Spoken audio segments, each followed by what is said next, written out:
Yes, good morning all of you. ಇವತ್ತಿನ topic ಜ್ವಾಲಾಮುಖಿಗಳು, ಓಲ್ಕ್ಯಾನೋಸ್. ಜ್ವಾಲಾಮುಖಿಗಳು, ಓಲ್ಕ್ಯಾನೋಸ್.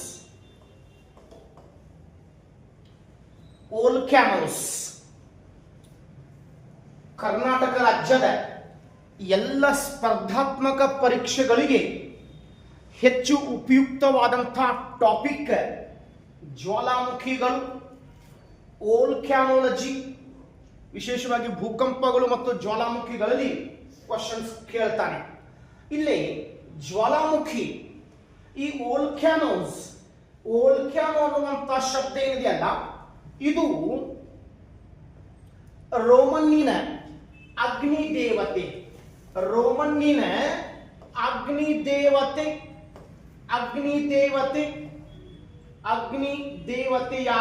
ಅಗ್ನಿದೇವತೆ ವೋಲ್ಕನ್, ವೋಲ್ಕನ್ ಎಂಬ ಶಬ್ದದಿಂದ ಬಳಕೆಗೆ ಬಂದಿರ್ತದೆ. ರೋಮನ್ನಿನ ಅಗ್ನಿ ದೇವತೆ ವೋಲ್ಕನ್ ಅಗ್ನಿದೇವತೆ. ಇಲ್ಲಿ ನೋಡಿ, ರೋಮನ್ನಿನ ಅಗ್ನಿದೇವತೆ ವೋಲ್ಕನ್ ಎಂಬ ಶಬ್ದದಿಂದ ಬಳಕೆಗೆ ಬಂದಿರ್ತದೆ. ಇಲ್ಲಿ ವೋಲ್ಕನ್ ಅಂದ್ರೆ ಏನು? ಅಗ್ನಿ ಅಥವಾ ಬೆಂಕಿ. ವೋಲ್ಕನ್ ಅಂತಂದ್ರೆ ಅಗ್ನಿ ಅಥವಾ ಬೆಂಕಿ. ಜ್ವಾಲಾಮುಖಿ ಅಂತಂದ್ರೆ ಬೆಂಕಿ. ಜ್ವಾಲಾಮುಖಿಯ ಮೂಲಕ ಬೆಂಕಿ ಹೊರಗೆ ಬರ್ತದೆ. ಹಂಗಾಗಿ ಇದು ವೋಲ್ಕನ್ ಎಂಬ ಶಬ್ದದಿಂದ ಬಳಕೆಗೆ ಬಂದಿರ್ತದೆ. ವೋಲ್ಕನ್ ಅಂತಂದ್ರೆ ಅಗ್ನಿ ಅಥವಾ ಬೆಂಕಿ. ಹಾಗಾದ್ರೆ ಜ್ವಾಲಾಮುಖಿಗಳ ಬಗ್ಗೆ ಅಧ್ಯಯನ ಮಾಡುವುದಕ್ಕೆ ಏನಂತ ಕರೆದಾರಪ್ಪ ಅಂತಂದ್ರೆ ಓಲ್ಕ್ಯಾನೋಲಜಿ ಅಂತ ಕರೆದಾರ. ನೋಡಿ, ಜ್ವಾಲಾಮುಖಿಗಳ ಬಗ್ಗೆ ಅಧ್ಯಯನ ಮಾಡುವುದಕ್ಕೆ ಓಲ್ಕ್ಯಾನೋಲಜಿ.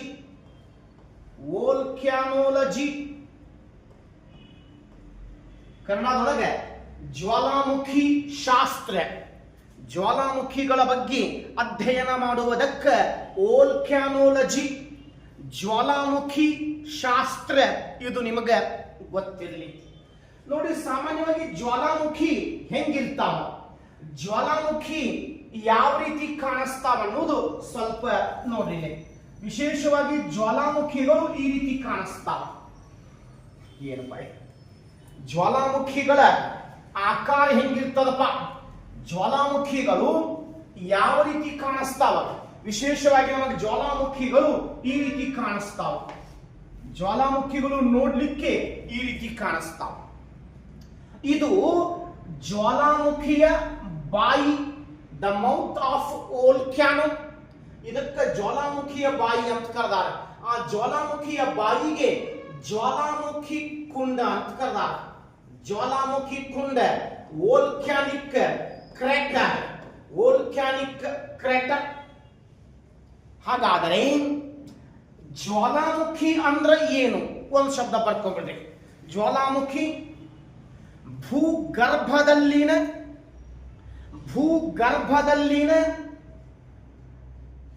ದ್ರವ ವಸ್ತುಗಳು, ಘನ ವಸ್ತುಗಳು, ಅನಿಲ ವಸ್ತುಗಳನ್ನು, ಭೂಗರ್ಭದಲ್ಲಿನ ದ್ರವ ವಸ್ತುಗಳು, ಘನ ವಸ್ತುಗಳು, ಅನಿಲ ವಸ್ತುಗಳನ್ನು ಹೊರಚಿಮ್ಮುವ ದ್ವಾರಕ್ಕೆ, ಅಂದ್ರೆ ಹೊರಚಿಮ್ಮುವ ದ್ವಾರಕ್ಕೆ ಜ್ವಾಲಾಮುಖಿ ಅಂತ ಕರೆದಾರೆ.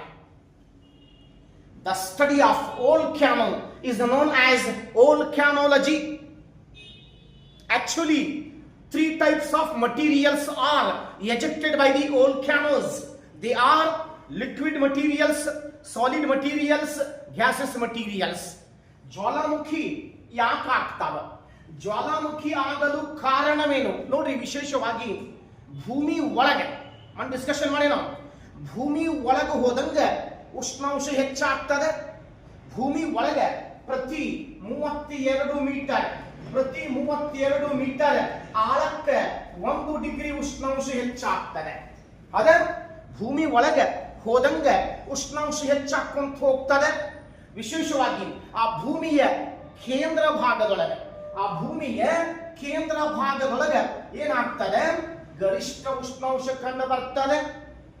ಭೂಮಿಯ ಕೇಂದ್ರ ಭಾಗದೊಳಗೆ ಹೆಚ್ಚು ಕಡಿಮೆ ಇಲ್ಲಿ 6000 ಡಿಗ್ರಿ ಉಷ್ಣಾಂಶ ಕಂಡು ಬರ್ತದೆ. ಕೇಂದ್ರ ಭಾಗದೊಳಗೆ ಸುಮಾರು 6000 ಡಿಗ್ರಿ ಉಷ್ಣಾಂಶ ಕಂಡು ಬರ್ತದೆ.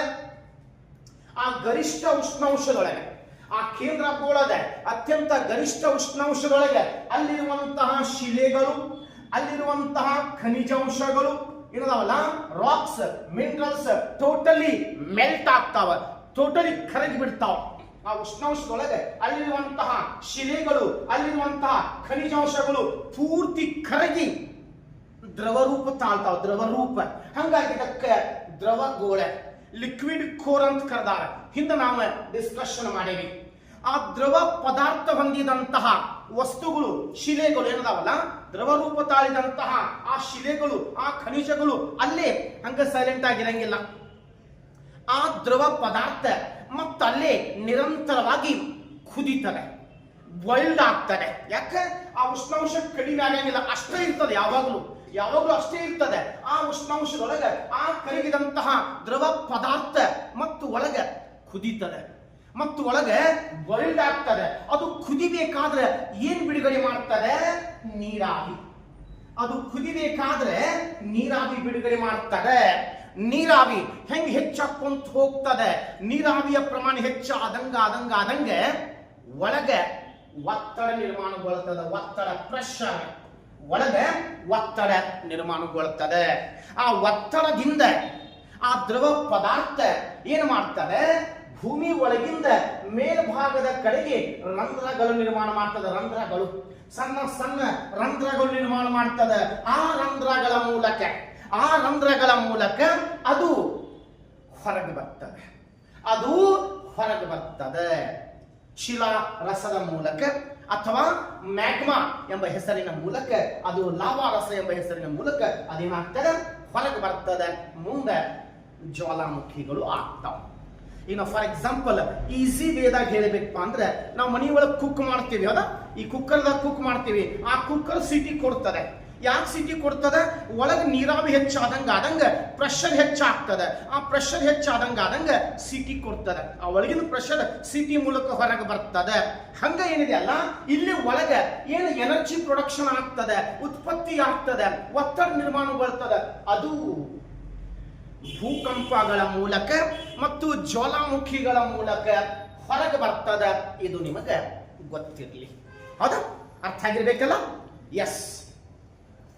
ಜ್ವಾಲಾಮುಖಿ, ಇಲ್ಲಿ ಸಾಮಾನ್ಯವಾಗಿ ಜ್ವಾಲಾಮುಖಿಗಳಿಂದ 3 ಪ್ರಕಾರದ ವಸ್ತುಗಳು ಹೊರಗೆ ಬರ್ತಾವ. ಆ ಜ್ವಾಲಾಮುಖಿಗಳಿಂದ 3 ಪ್ರಕಾರದ ವಸ್ತುಗಳು ಹೊರಗೆ ಬರ್ತಾವ. ಒಂದು ದ್ರವ ವಸ್ತುಗಳು,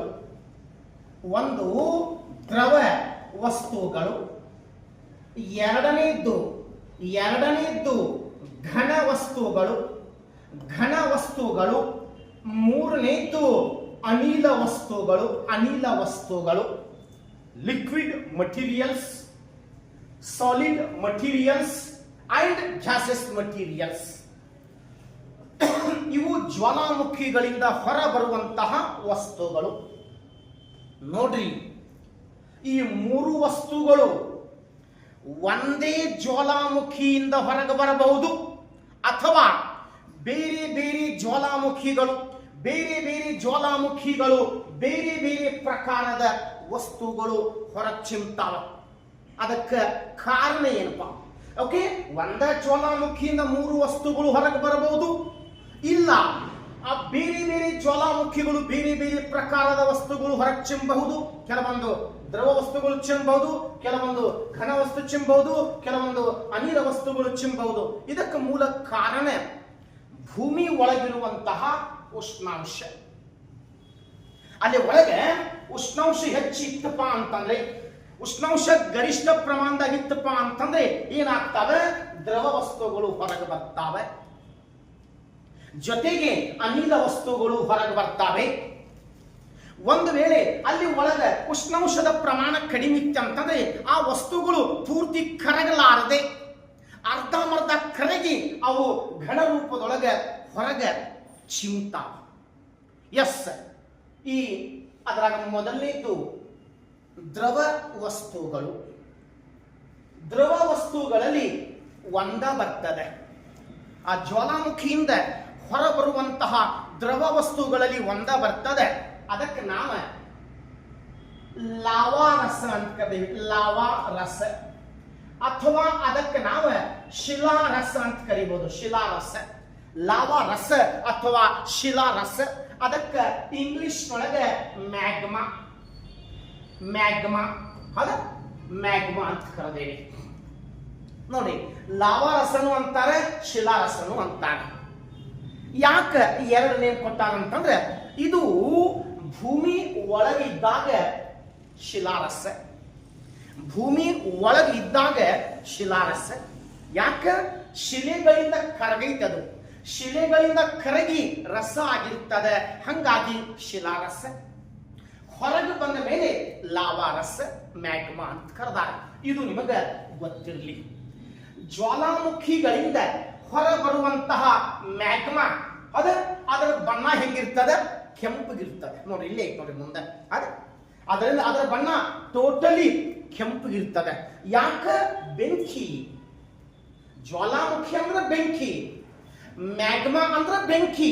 ಆ ಮ್ಯಾಗ್ಮಾ, ಆ ಲಾವಾ ರಸದೊಳಗೆ ಉಷ್ಣಾಂಶ ಎಷ್ಟಿರ್ತದಪ್ಪ ಅಂತಂದ್ರೆ ಸುಮಾರು 900ರಿಂದ 1000 ಸುಮಾರು 900ರಿಂದ 1200 ಡಿಗ್ರಿವರೆಗೂ ವ್ಯತ್ಯಾಸ ಆಗ್ತದೆ. Temperature is various between about 900 to 1200 degrees of Celsius in magma. ಅದು ಅಷ್ಟ ಉಷ್ಣಾಂಶ ಹೊಂದಿರ್ತದೆ ಮ್ಯಾಗ್ಮಾ. ಆ ಮ್ಯಾಗ್ಮಾ ಹೊರಗೆ ಬರಾಕತ್ತೆ ಅಂತಂದ್ರೆ ನೋಡ್ಬೇಕು ನೀವು, ಹಂಗ ಸುಟ್ಕೊಂತ ಬರ್ತಿರ್ತದೆ. ಆ ಮ್ಯಾಗ್ಮಾ ಭೂಮಿ ಒಳಗೆ ಎಲ್ಲಿ ಹರಡ್ಕೊಂತ ಹೋಗ್ತದೆ, ಎಲ್ಲಿ ಸ್ಪ್ರೆಡ್ ಹಾಕೊಂತ ಹೋಗ್ತದೆ, ಆ ಎಲ್ಲ ಶಿಲೆಗಳನ್ನು, ಓಕೆ, ಆ ಮುಂದಿರುವಂತಹ ಎಲ್ಲ ಶಿಲೆಗಳನ್ನು, ಎಲ್ಲ ವಸ್ತುಗಳನ್ನು, ಎಲ್ಲ ಖನಿಜಗಳನ್ನು ಸುಟ್ಕೊಂತ ಮುಂದೆ ಹೋಗ್ತದೆ. ಅಷ್ಟ ಭಯಾನಕಾರಿ ಇದು ಮ್ಯಾಗ್ಮಾ ಆಗಿರ್ತದೆ. ಎಸ್, ಈ ಮ್ಯಾಗ್ಮಾ ಜ್ವಾಲಾಮುಖಿಗಳಿಂದ ಹೊರಬರುವಂಥ ಈ ಮ್ಯಾಗ್ಮಾ ಏನು ಮಾಡಿದ್ದಾರೆ? ಅದು ಒಳಗೊಂಡಿರುವ ಸಿಲಿಕಾನ್ ಆಧಾರದ ಮೇಲೆ ಅದಕ್ಕೆ ಎರಡು ವಿಧಗಳಾಗಿ ಮಾಡಿದ್ದಾರೆ. On the basis of silicon content, that the magma is classified into two categories. ಒಂದು ಆಮ್ಲೀಯ ಲಾವಾರಸ ಅಂತ ಮಾಡಿದ್ದಾರೆ. ಒಂದು ಆಮ್ಲೀಯ ಲಾವಾರಸ ಅಂತ ಮಾಡಿದ್ದಾರೆ. ಮತ್ತೊಂದು ಕ್ಷಾರೀಯ ಲಾವಾರಸ ಅಂತ ಮಾಡಿದ್ದಾರೆ. ಆಮ್ಲೀಯ ಲಾವಾರಸ ಮತ್ತೊಂದು ಕ್ಷಾರೀಯ ಲಾವಾರಸ. On the basis of silicon content, it is classified into two categories: acidic lava and basic lava. Acidic lava and basic lava. ಯಾಕೆ ಹಿಂಗೆ ಮಾಡ್ಯಾರಪ್ಪ ಅಂತಂದ್ರೆ, ಆಮ್ಲೀಯ ಲಾವಾರಸದೊಳಗೆ ಸಿಲಿಕಾನ್ ಪ್ರಮಾಣ ಹೆಚ್ಚಿರ್ತದೆ. Silicon content is more than 50% in acidic lava. ಆಮ್ಲೀಯ ಲಾವಾರಸದೊಳಗೆ 50%ಕ್ಕಿಂತಲೂ ಹೆಚ್ಚು silicon ಇರ್ತದೆ.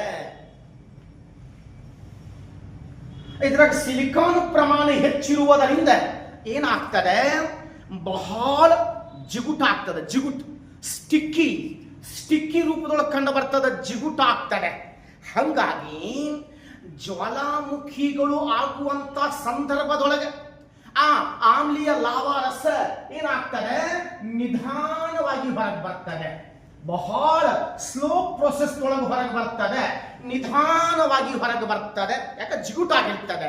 ನಿಧಾನವಾಗಿ ಹೊರಗೆ ಬರ್ತದೆ, ನಿಧಾನವಾಗಿ ಭೂಮಿ ಮೇಲೆ ಹರಡಿಕೊಳ್ಳುತ್ತದೆ. ಸ್ಲೋಲಿ ಸ್ಪ್ರೆಡ್ ಹಾಕೊಂತ ಹೋಗ್ತದೆ. ನಿಧಾನವಾಗಿ ಅದು ಏನಾಗ್ತದೆ? ಅಲ್ಲೇ ಭೂಮಿ ಮೇಲೆ ಹರಡ್ಕೊಂತ ಹೋಗ್ತದೆ. ಮುಂದೆ ನಿಧಾನವಾಗಿ ತಂಪಾಗ್ತದೆ. ಮುಂದೆ ನಿಧಾನವಾಗಿ ಗಟ್ಟಿಯಾಗ್ತದೆ. ಇದು ಆಮ್ಲೀಯ ಲಾವಾರಸ. ಇನ್ನ ಕ್ಷಾರೀಯ ಲಾವಾರಸ, ಬೇಸಿಕ್ ಲಾವಾ. ಈ ಕ್ಷಾರೀಯ ಲಾವಾರಸದೊಳಗೆ ಸಿಲಿಕಾನ್ ಪ್ರಮಾಣ ಕಡಿಮೆ ಇರ್ತದೆ. ಕಡಿಮೆ ಇರ್ತದೆ. ಆ ಕ್ಷಾರೀಯ ಲಾವಾರಸದೊಳಗೆ 50%ಕ್ಕಿಂತಲೂ ಕಡಿಮೆ silicon. That basic lava contains low amount of silicon, less than 50% of silicon. ಅದು ಬಹಳ ಸಾಫ್ಟ್ ಆಗಿರ್ತದೆ, ಬಹಳ ಮೃದುವಾಗಿರ್ತದೆ, ಜಿಗುಟು ಪ್ರಮಾಣ ಕಡಿಮೆ ಇರ್ತದೆ. ಜ್ವಾಲಾಮುಖಿ ಆದಾಗ ವೇಗವಾಗಿ ಹೊರಗೆ ಬರ್ತದೆ, ವೇಗವಾಗಿ ಹರಡಿಕೊಳ್ಳುತ್ತದೆ, ವೇಗವಾಗಿ ಸ್ಪ್ರೆಡ್ ಆಗ್ತದೆ, ವೇಗವಾಗಿ ತಂಪಾಗ್ತದೆ, ವೇಗವಾಗಿ ಗಟ್ಟಿಯಾಗ್ತದೆ. ಇದು ಲಾವಾರಸ. ಸುಮಾರು ಜ್ವಾಲಾಮುಖಿಗಳು ಬರೇ ಮ್ಯಾಗ್ಮಾ ಚಿಮ್ತಾವ. ಫಾರ್ ಎಕ್ಸಾಂಪಲ್, ಇಲ್ಲಿ ಅಮೆರಿಕಾದ ಹವಾಯಿ ದ್ವೀಪದಾಗ ಒಂದು ಜ್ವಾಲಾಮುಖಿ ಐತಿ. ಒಂದು ಜ್ವಾಲಾಮುಖಿ ಐತಿ. ಅದು ಲಾವಾರಸ ಚಿಮ್ಮಕತ್ತಪ್ಪ ಅಂತಂದ್ರೆ 12 ತಾಸು 24 ತಾಸು ಚಿಮ್ತದೆ. ಭಯಾನಕಾರಿ ಮ್ಯಾಗ್ಮಾ ಚಿಮ್ತದೆ. ಆ ಮ್ಯಾಗ್ಮಾ ಹೊರಗೆ ಬರ್ತಿರ್ತದೆ. ಆ ಮ್ಯಾಗ್ಮಾ ಶಾಂತ ಮಹಾಸಾಗರದಾಗ ಕೂಡ್ತಿರ್ತದೆ. ಅಷ್ಟು ಡೇಂಜರಸ್ ಜ್ವಾಲಾಮುಖಿ ಮೌನ್ ಲೋವಾ ಹೊರಗೆ ಚಿಮ್ತದೆ. ಎಸ್, ಎಲ್ಲಿ ಭೂಮಿ ಒಳಗೆ ಉಷ್ಣಾಂಶ ಹೆಚ್ಚಿರ್ತದೆ ಅಲ್ಲಿ ಒಳಗಿನ ಶಿಲೆಗಳು ಖನಿಜಗಳು ಬೇಗನೆ ಕರಗ್ತಾವ. ಹಂಗಾಗಿ ಬೇಗನೆ ಕರಗಿ ಏನಾಗ್ತಾವೆ, ಅವು ಆ ದ್ವಾರದ ಮೂಲಕ ಹೊರಗೆ ಬರ್ತಾವ, ಆ ಕುಂಡದ ಮೂಲಕ ಹೊರಗೆ ಬರ್ತಾವ. ಎಸ್, ಇದು ಲಾವಾರಸ ಒಂದು ಬರ್ತದೆ. ಎಸ್, ಇನ್ನ ಎರಡನೇದ್ದು ಘನ ವಸ್ತುಗಳು, ಸಾಲಿಡ್ ಮಟೀರಿಯಲ್ಸ್. ಕೆಲವೊಂದು ಜ್ವಾಲಾಮುಖಿಗಳು ಆ ಸ್ಫೋಟಗೊಳ್ಳುವಂತ ಸಂದರ್ಭದಲ್ಲಿ ಕೆಲವೊಂದು ಘನ ವಸ್ತುಗಳನ್ನು ಹೊರಗೆ ಚಿಮ್ತಾವ. ಘನ ವಸ್ತುಗಳು ಯಾಕೆ?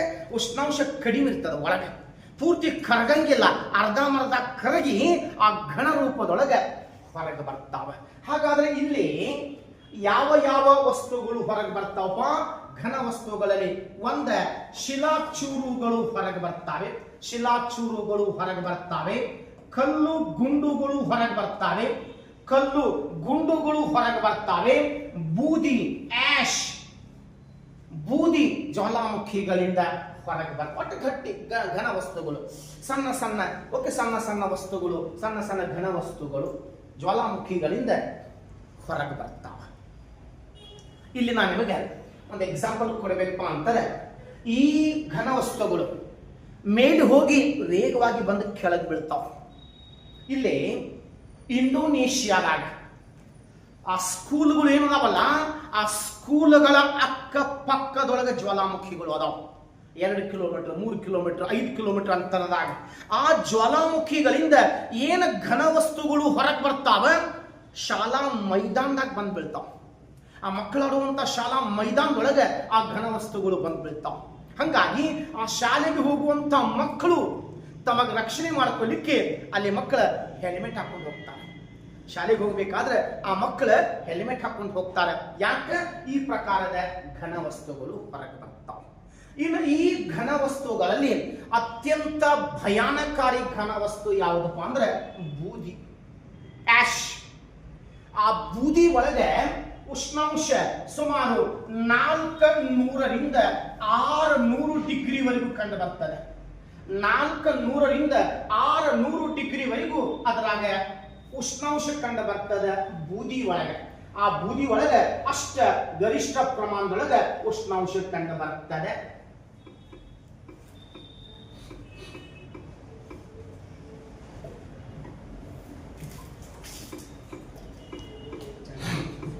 ಹಂಗಾದ್ರೆ ಆ ಜ್ವಾಲಾಮುಖಿಗಳಿಂದ ಏನು ಬೂದಿ ಬರ್ತದೆ ಸ್ವಲ್ಪ ಅದನ್ನ ನೋಡ್ರಿ. ಆ ಜ್ವಾಲಾಮುಖಿಗಳಿಂದ ಬರುವಂತಹ ಬೂದಿ, ಹೌದಾ, ಇಷ್ಟ ಭಯಾನಕಾರಿ ಬೂದಿ ಬರ್ತದೆ. ಬರೇ ಬೂದಿ ಚಿಮ್ತಾವ. ಆ ಜ್ವಾಲಾಮುಖಿಗಳು ಬರೇ ಬೂದಿ ಚಿಮ್ತಾವ. ಆ ಬೂದಿ ಇಷ್ಟು ಮೇಲೆ ಹೋಗ್ತದೆ, ಇಷ್ಟು ತೊಂದರೆ ಮಾಡ್ತದೆ, ಇಷ್ಟ ಹಾನಿ ಮಾಡ್ತದೆ ಜೀವಿಗಳಿಗೆ. ಗರಿಷ್ಠ ಪ್ರಮಾಣದೊಳಗೆ ಇಲ್ಲೇ ಬೂದಿ ಬರ್ತದೆ. ಜಸ್ಟ್ ಸ್ವಲ್ಪ ನೋಡ್ರಿ, ಇಮೇಜಸ್ ಬಹಳ ಅದಾವ, ಜಸ್ಟ್ ನೋಡ್ರಿ ಇಲ್ಲಿ ಬೂದಿ ಯಾವ ರೀತಿ ಬರ್ತದೆ. ಅದ ಇಲ್ಲಿ ಸುಮಾರು ಜ್ವಾಲಾಮುಖಿಗಳಿಂದ ಬೂದಿ ಹೊರಗೆ ಬಂದಿರ್ತದೆ. ಆ ಬೂದಿ ಹೊರಗೆ ಬಂತಪ್ಪ ಅಂತಂದ್ರೆ 12-13 ಕಿಲೋಮೀಟರ್ ಮೇಲೆ ಹೋಗ್ತದೆ. ಬೂದಿ ಹೊರಗೆ ಬರಬೇಕಾದ್ರೆ ಆ ಜ್ವಾಲಾಮುಖಿ ಸೌಂಡ್ ಮಾಡ್ತಾನೆ. ಯಾಕೆ ಘನ ವಸ್ತುಗಳು ಶಾಂತವಾಗಿ ಬರಂಗಿಲ್ಲ. ಪಟಾಕ್ಷಿ ಹಾರಿಸ್ದಂಗ, ಅಟಮ್ ಬಾಂಬ್ ಹಾರಿಸ್ದಂಗ ಸೌಂಡ್ ಬರ್ತದೆ. ಇವು ಗರ್ಜನೆ ಮಾಡ್ಕೊಂತ ಹೊರಗೆ ಬರ್ತಾವ. ಒಂದು ವೇಳೆ ಆ ಓಲ್ಡ್ ಪೀಪಲ್ಸ್, ವಯೋವೃದ್ಧರು ಇದ್ರೆ ಇದರ ಸೌಂಡಿಗೆ ಹಾರ್ಟ್ ಅಟ್ಯಾಕ್ ಆಗ್ತದೆ. ಅಷ್ಟ ಭಯಾನಕಾರಿ ಸೌಂಡ್ ಮಾಡ್ತಾವ. ಇವು ಕರೆದ ಸೌಂಡ್ 3,000 ಕಿಲೋಮೀಟರ್ ದೂರ ಕೇಳಿಸ್ತದೆ. ಜಮ್ಮು ಕಾಶ್ಮೀರದಾಗ ಭೂಕಂಪ ಜ್ವಾಲಾಮುಖಿ ಆದ್ರೆ ಸೌಂಡ್ ದಕ್ಷಿಣ ಭಾರತಕ್ಕೆ ಕೇಳಿಸ್ತದೆ. ಅಷ್ಟ ಭಯಾನಕಾರಿ ಸೌಂಡ್ ಮಾಡ್ತಾವ. ಈಗ ಹಿಂದೆ ಸುಮಾರು ಜ್ವಾಲಾಮುಖಿಗಳಿಂದ ಬೂದಿ ಬಂದಿರ್ತದೆ. ಅದರಾಗ ಐಸ್ಲ್ಯಾಂಡ್ ದ್ವೀಪ, ಉತ್ತರ ಅಟ್ಲಾಂಟಿಕ್ ಸಾಗರದಾಗ ಒಂದು ದ್ವೀಪ ಬರ್ತದೆ.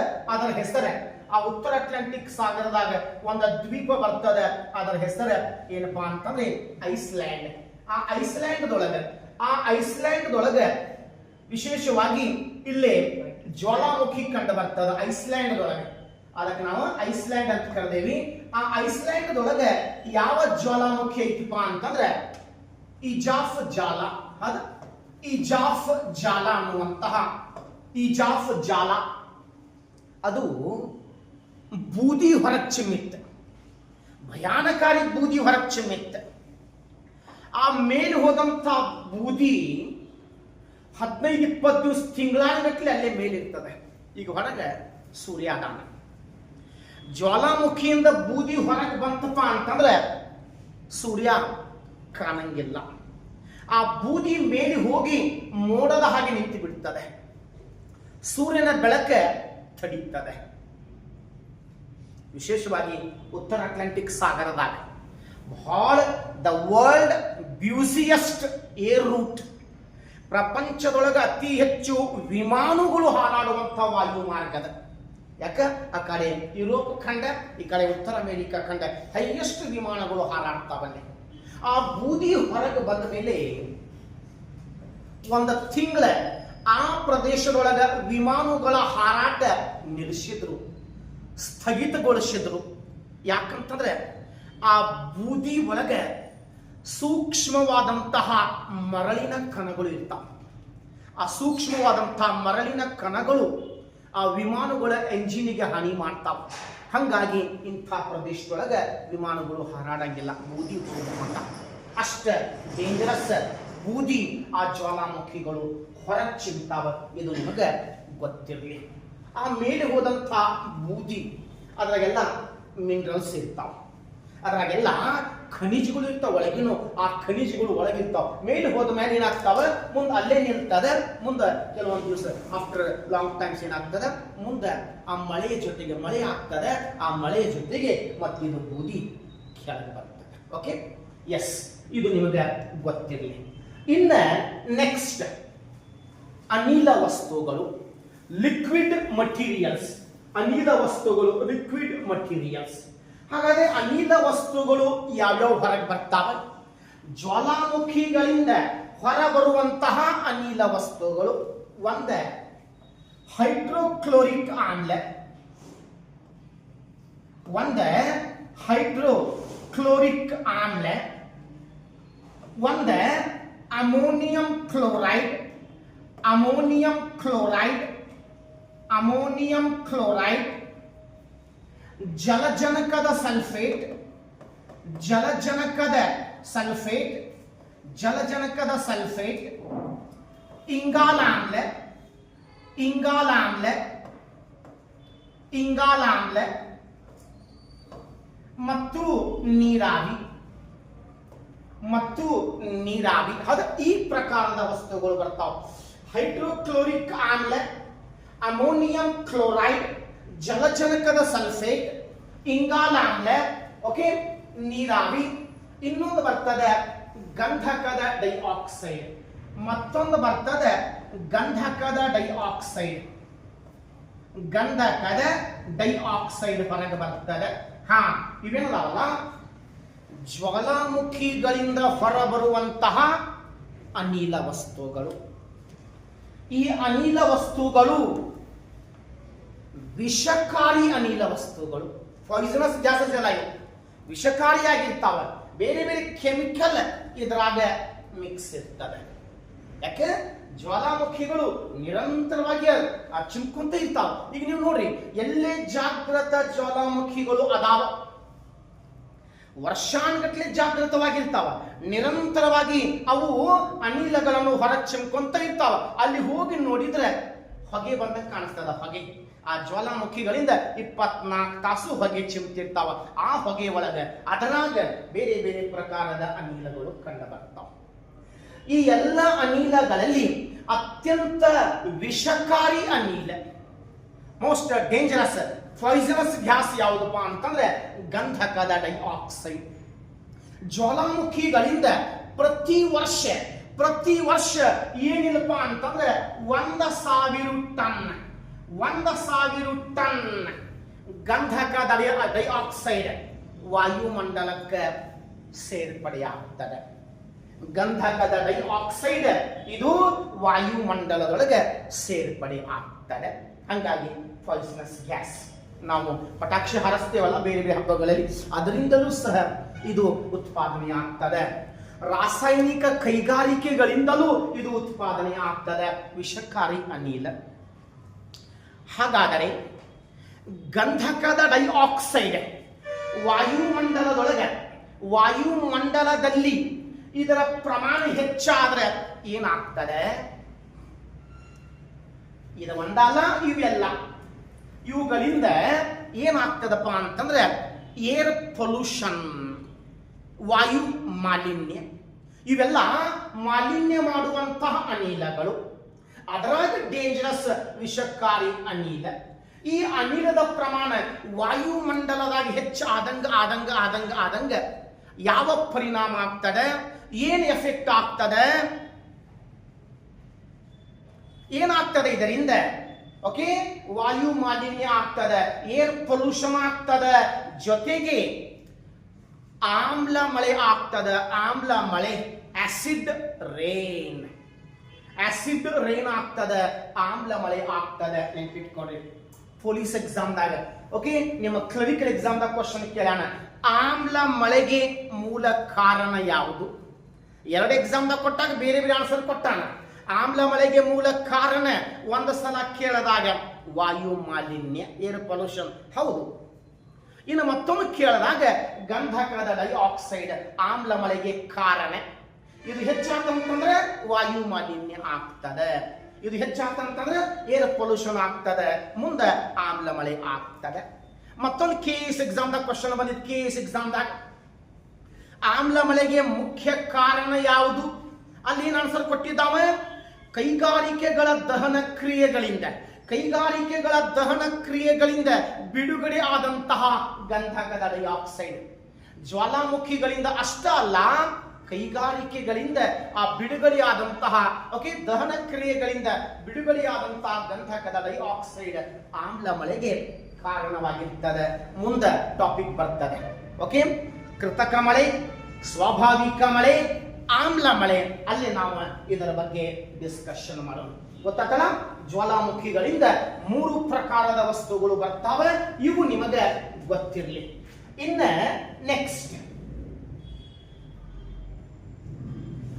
ಇಲ್ಲಿ ಜ್ವಾಲಾಮುಖಿ ಒಳಗ ಪ್ರಕಾರಗಳು ಬರ್ತಾವೆ. ಜ್ವಾಲಾಮುಖಿ ಒಳಗ ಮುಖ್ಯವಾಗಿ 3 ಪ್ರಕಾರಗಳು ಬರ್ತಾವೆ. ಟೈಪ್ಸ್ ಆಫ್ ವೋಲ್ಕ್ಯಾನೋಸ್, ಜ್ವಾಲಾಮುಖಿಗಳಲ್ಲಿನ ಪ್ರಕಾರಗಳು 3 ಪ್ರಕಾರಗಳು ಬರ್ತಾವೆ. ಇಲ್ಲಿ ನಾವು ಒಂದೊಂದೇ ಡಿಸ್ಕಷನ್ ಮಾಡ್ಕೊಂತ ಹೋಗೋಣ.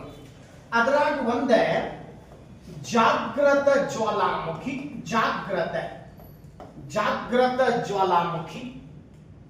ಇದಕ್ಕೆ ಸಜೀವ ಜ್ವಾಲಾಮುಖಿ ಅಂತೂ ಹೇಳಬಹುದು. ಸಜೀವ.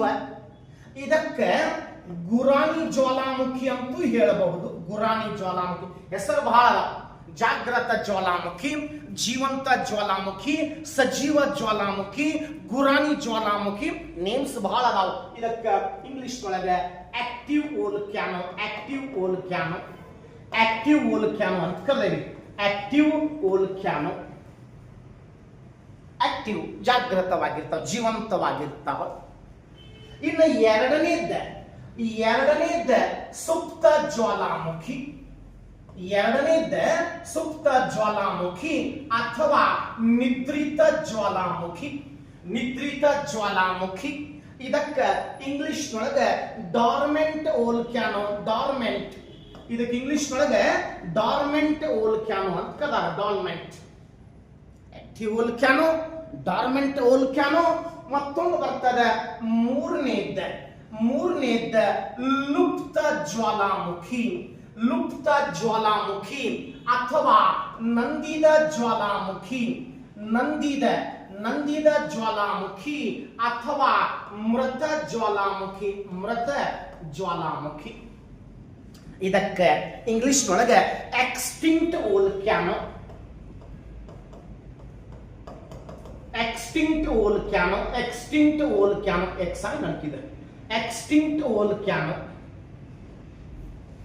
ಇವೆಲ್ಲ ಜ್ವಾಲಾಮುಖಿ ಒಳಗೆ 3 ಪ್ರಕಾರಗಳು ಬರ್ತಾವೆ.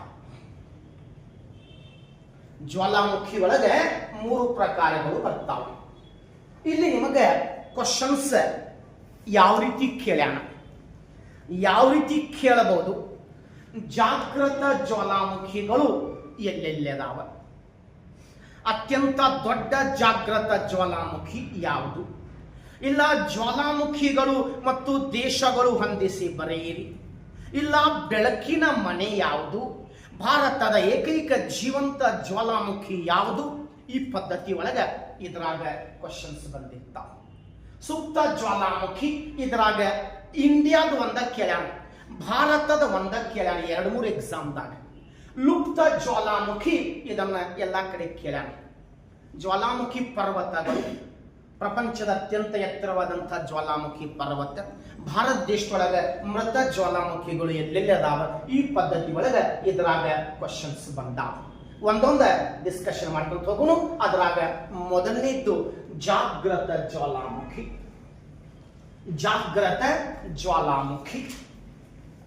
Active volcano. ಇಲ್ಲಿ ಜಾಗೃತ ಜ್ವಾಲಾಮುಖಿಗಳು ಅಂದ್ರೆ ಏನು? ಎದಕ್ಕೆ ಜಾಗೃತ ಜ್ವಾಲಾಮುಖಿ ಅಂತ ಕರೆದಾರ? ನೋಡ್ರಿ,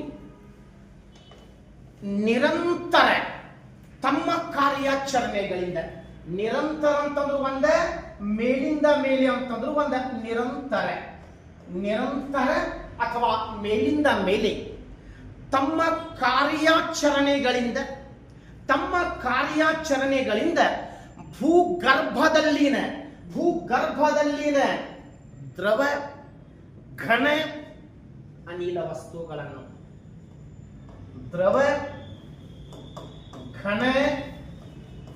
ವಸ್ತುಗಳನ್ನು ಹೊರಚಿಮ್ಮುವ ಜ್ವಾಲಾಮುಖಿಗೆ ಜಾಗೃತ ಜ್ವಾಲಾಮುಖಿ.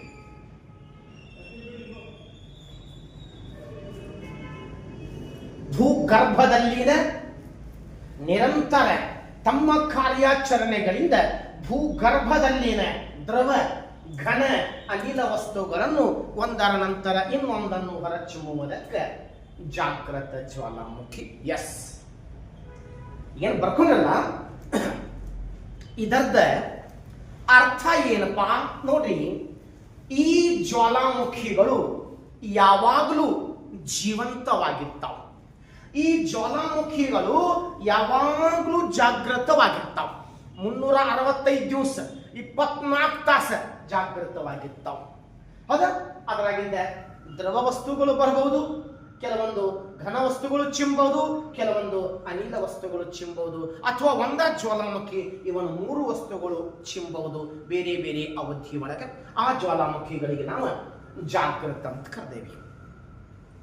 ನಮ್ಮ ಭಾರತ ದೇಶದಲ್ಲಿ ಸುಮಾರು 600 ಜೀವಂತ ಜ್ವಾಲಾಮುಖಿಗಳು ಅದಾವಂತಾರೆ. ನಮ್ಮ ದೇಶದೊಳಗೆ ಒಂದು 600 ಜೀವಂತ ಜ್ವಾಲಾಮುಖಿಗಳು ಅದಾವಂತ ಹೇಳ್ತಾರೆ. ಹಂಗಾದ್ರೆ ಅತಿ ಹೆಚ್ಚಿನ ಜೀವಂತ ಜ್ವಾಲಾಮುಖಿಗಳು ಎಲ್ಲಿ ಅದಾವೆ? ಭೂಮಿ ಮೇಲೆ 600 ಅದಾವ. ಹಿಂದೆ ನಾವು ಗ್ರಹಗಳ ಬಗ್ಗೆ ಡಿಸ್ಕಷನ್ ಮಾಡೇವಿ. ಶುಕ್ರ ಗ್ರಹದೊಳಗೆ ಓಕೆ, ಹೆಚ್ಚು ಕಡಿಮೆ 1200 ಜೀವಂತ ಜ್ವಾಲಾಮುಖಿ ಅದಾವ ಅಂತಾರೆ ನೋಡ್ರಿ. ಅತಿ ಹೆಚ್ಚು ಜ್ವಾಲಾಮುಖಿಗಳು, ಜೀವಂತ ಜ್ವಾಲಾಮುಖಿಗಳು ಇರುವಂತ ಗ್ರಹ ಶುಕ್ರ ಗ್ರಹ. ಹಂಗಾಗಿ ಅಲ್ಲಿ ಉಷ್ಣಾಂಶ ಹೆಚ್ಚೈತಿ. ಅತ್ಯಂತ ಉಷ್ಣ ಗ್ರಹ, ಹೆಚ್ಚು ಪ್ರಕಾಶಮಾನವಾಗಿ ಕಾಣುವ ಗ್ರಹ, ಹೆಚ್ಚು ಪ್ರಜ್ವಲವಾಗಿ ಕಾಣುವ ಗ್ರಹ ಶುಕ್ರ ಗ್ರಹ ಆಗಿರ್ತದೆ. ಇದಕ್ಕೆ ಕಾರಣ. ಬಟ್ ಭೂಮಿ ಮೇಲೆ 600 ಅದಾವ. ಹಾಗಾದ್ರೆ ಇಲ್ಲಿ ಭಾರತ ದೇಶದಾಗ ಆ 600 ಒಳಗೆಲ್ಲ ಕೇಳಂಗಿಲ್ಲ. ಕೆಲವೊಂದು ಪ್ರಶ್ನೆ, ಮೇಜರ್ ಪ್ರಶ್ನೆ ಕೇಳ್ತಾನೆ. ಭಾರತದ ಪ್ರಮುಖ ಜಾಗೃತ ಜ್ವಾಲಾಮುಖಿಗಳು, ಭಾರತದ ಪ್ರಮುಖ ಜಾಗೃತ ಜ್ವಾಲಾಮುಖಿಗಳು. ಸಿಂಗಲ್ ಕ್ವಶನ್ ಬರಬಹುದು, ಇಲ್ಲ ಮ್ಯಾಚ್ ದ ಫಾಲೋವಿಂಗ್ಸ್, ಹೊಂದಿಸಿ ಬರೆಯಿರಿ. ಈ ಪದ್ಧತಿ ಒಳಗೂ ನಿಮಗೆ ಕ್ವಶನ್ಸ್ ಕೇಳಬಹುದು. ಇಲ್ಲಿ ಜಾಗೃತ ಜ್ವಾಲಾಮುಖಿಗಳಲ್ಲಿ ಕೆಲವೊಂದು ನಾನು ನಿಮಗೆ ಹೇಳಿ ಬಯಸ್ತೇನೆ. ಒಂದೇ ಹವಾಯಿ ಅನ್ನೋದು ಒಂದು ದ್ವೀಪ. ಇದು ಅಮೆರಿಕಾದ ಒಂದು ದ್ವೀಪ, ಹವಾಯಿ ದ್ವೀಪ. ಇದು ಅಮೆರಿಕಾದ ಒಂದು ರಾಜ್ಯ, ಕೊನೆಯ ರಾಜ್ಯ, 50ನೇ ರಾಜ್ಯ. ಆ ಹವಾಯಿ ದ್ವೀಪದೊಳಗೆ ಪ್ರಪಂಚದ ಏಕೈಕ ಸುನಾಮಿ ಸಂಶೋಧನಾ ಕೇಂದ್ರ ಕಂಡು ಬರ್ತದ. ಮೊನ್ನೆ ಹೇಳೇನಿ, ಹೊನಲೂಲು. ಆ ಹವಾಯಿ ದ್ವೀಪದೊಳಗೆ ದೊಡ್ಡ ಜ್ವಾಲಾಮುಖಿ ಇದೆ. ಹವಾಯಿ ದ್ವೀಪದ ಮೌನ್ ಲೋವಾ ಇದು ಒಂದು ಜ್ವಾಲಾಮುಖಿ. ಮೆಕ್ಸಿಕೋ ದೇಶ ಬರ್ತದೆ. ಮೆಕ್ಸಿಕೋ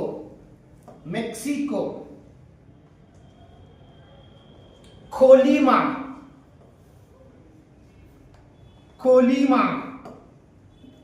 ಅದೇ ಮೆಕ್ಸಿಕೋದ ಪಾರಿಕುಟಿನ್.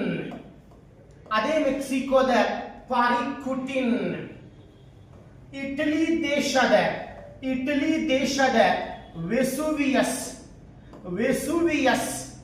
ಅದೇ ಇಟಲಿ ದೇಶದಾಗ ಒಂದು ದ್ವೀಪ ಬರ್ತದೆ, ಸಿಸಿಲಿ ದ್ವೀಪ ಬರ್ತದೆ. ಯತ್ನ ಸಿಸಿಲಿ ದ್ವೀಪದ ಯತ್ನ. ಅಂಟಾರ್ಟಿಕಾದ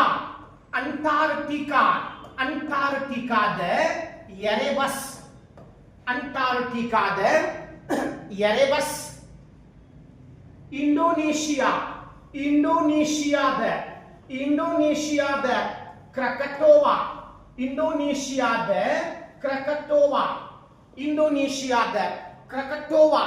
ಅದೇ ಇಂಡೋನೇಷಿಯಾದ ಲೆಕ್ಕಿ.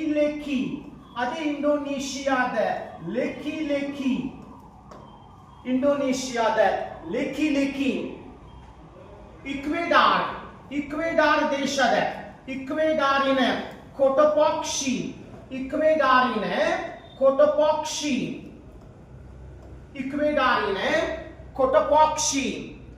ಐಸ್ಲ್ಯಾಂಡಿನ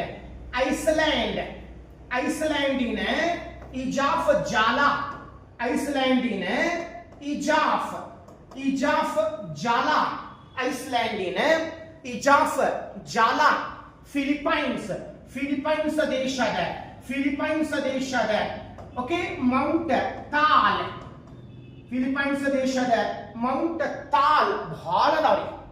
ಮೌಂಟ್ ಹಲಿಕಲಾ, ಮೌಂಟ್ ಖೇಮ್ರೂನ್, ಮೌಂಟ್ ಚಿಂಬರೋಸೋ, ಮೌಂಟ್ ಹುಡ್, ಮೌಂಟ್ ಶಾಸ್ತಾ, ಮೌಂಟ್ ಪಿನೋಟೋವಾ. ಹಿಂಗ ಪ್ರಪಂಚದೊಳಗೆ ಮ್ಯಾಕ್ಸಿಮಮ್ ಜ್ವಾಲಾಮುಖಿಗಳು ಅದಾವ. ಹೌದಾ? ನಾನು ನಿಮಗೆ ಕೆಲವೊಂದು ಕೊಟ್ಟೇನಿ. ಯಾಕಂತಂದ್ರೆ ಎಕ್ಸಾಮ್ದಾಗ ಇವ ರಿಪೀಟ್ ಆಗ್ಯಾವ. ಎಕ್ಸಾಮ್ದಾಗ ಇವನ ಕೇಳಿದ್ದಾನ, ಹಂಗಾಗಿ ನಾನು ನಿಮಗೆ ಇವನ್ ಬರೆಸ್ತಾ ಇದ್ದೇನೆ. ಅದ ಹವಾಯಿ ದ್ವೀಪದ ಮೌನ್ ಲೋವಾ, ಮೆಕ್ಸಿಕೋದ ಕೊಲಿಮಾ, ಮೆಕ್ಸಿಕೋದ ಪಾರಿಕುಟಿನ್, ಇಟಲಿ ದೇಶದ ವೆಸುವಿಯಸ್, ಇಟಲಿ ದೇಶದ ಯತ್ನ, ಅಂಟಾರ್ಟಿಕಾದ ಎರೆಬಸ್, ಇಂಡೋನೇಷಿಯಾ ಕ್ರಕಟೋವಾ, ಲೆಕ್ಕಿ, ಇಕ್ವೆಡಾರ್, ಕೊಟಪಾಕ್ಷಿ, ಐಸ್ಲ್ಯಾಂಡ್, ಇಜಾಫ್ ಜಾಲ, ಫಿಲಿಪೈನ್ಸ್, ತಾಲ್. ಓಕೆ, ಬಹಳ ಅದಾವ. ಮೌಂಟ್ ಹಲಿಕಲಾ, ಮೌಂಟ್ ಕೇಮ್ರೂನ್, ಮೌಂಟ್ ಚಿಂಬರೋಸೋ, ಮೌಂಟ್ ಹುಡ್, ಮೌಂಟ್ ಶಾಸ್ತಾ, ಮೌಂಟ್ ಪಿನೋಟೋವಾ. ಮ್ಯಾಕ್ಸಿಮಮ್ ಜ್ವಾಲಾಮುಖಿ ಪ್ರಪಂಚದೊಳಗೆ ಕಂಡು ಬರ್ತಾವ. ಸಿಂಗಲ್ ಕೇಳಬಹುದು. ಇದರಾಗ ಪ್ರಪಂಚದ ಅತ್ಯಂತ ದೊಡ್ಡ ಜ್ವಾಲಾಮುಖಿ ಮೌನ್ ಲೋವಾ. ಮೌನ್ ಲೋವಾ ಜ್ವಾಲಾಮುಖಿ. ಪ್ರಪಂಚದ ಅತ್ಯಂತ ದೊಡ್ಡ ಜ್ವಾಲಾಮುಖಿ ಯಾವುದಪ್ಪ ಅಂತಂದ್ರೆ ಮೌನ್ ಲೋವಾ ಜ್ವಾಲಾಮುಖಿ. ಮೌನ್ ಲೋವಾ. ಮೌನ್ ಲೋವಾ. ಮೌನ್ ಲೋವಾ ಆಕ್ಟಿವ್ ವೋಲ್ಕ್ಯಾನೋ.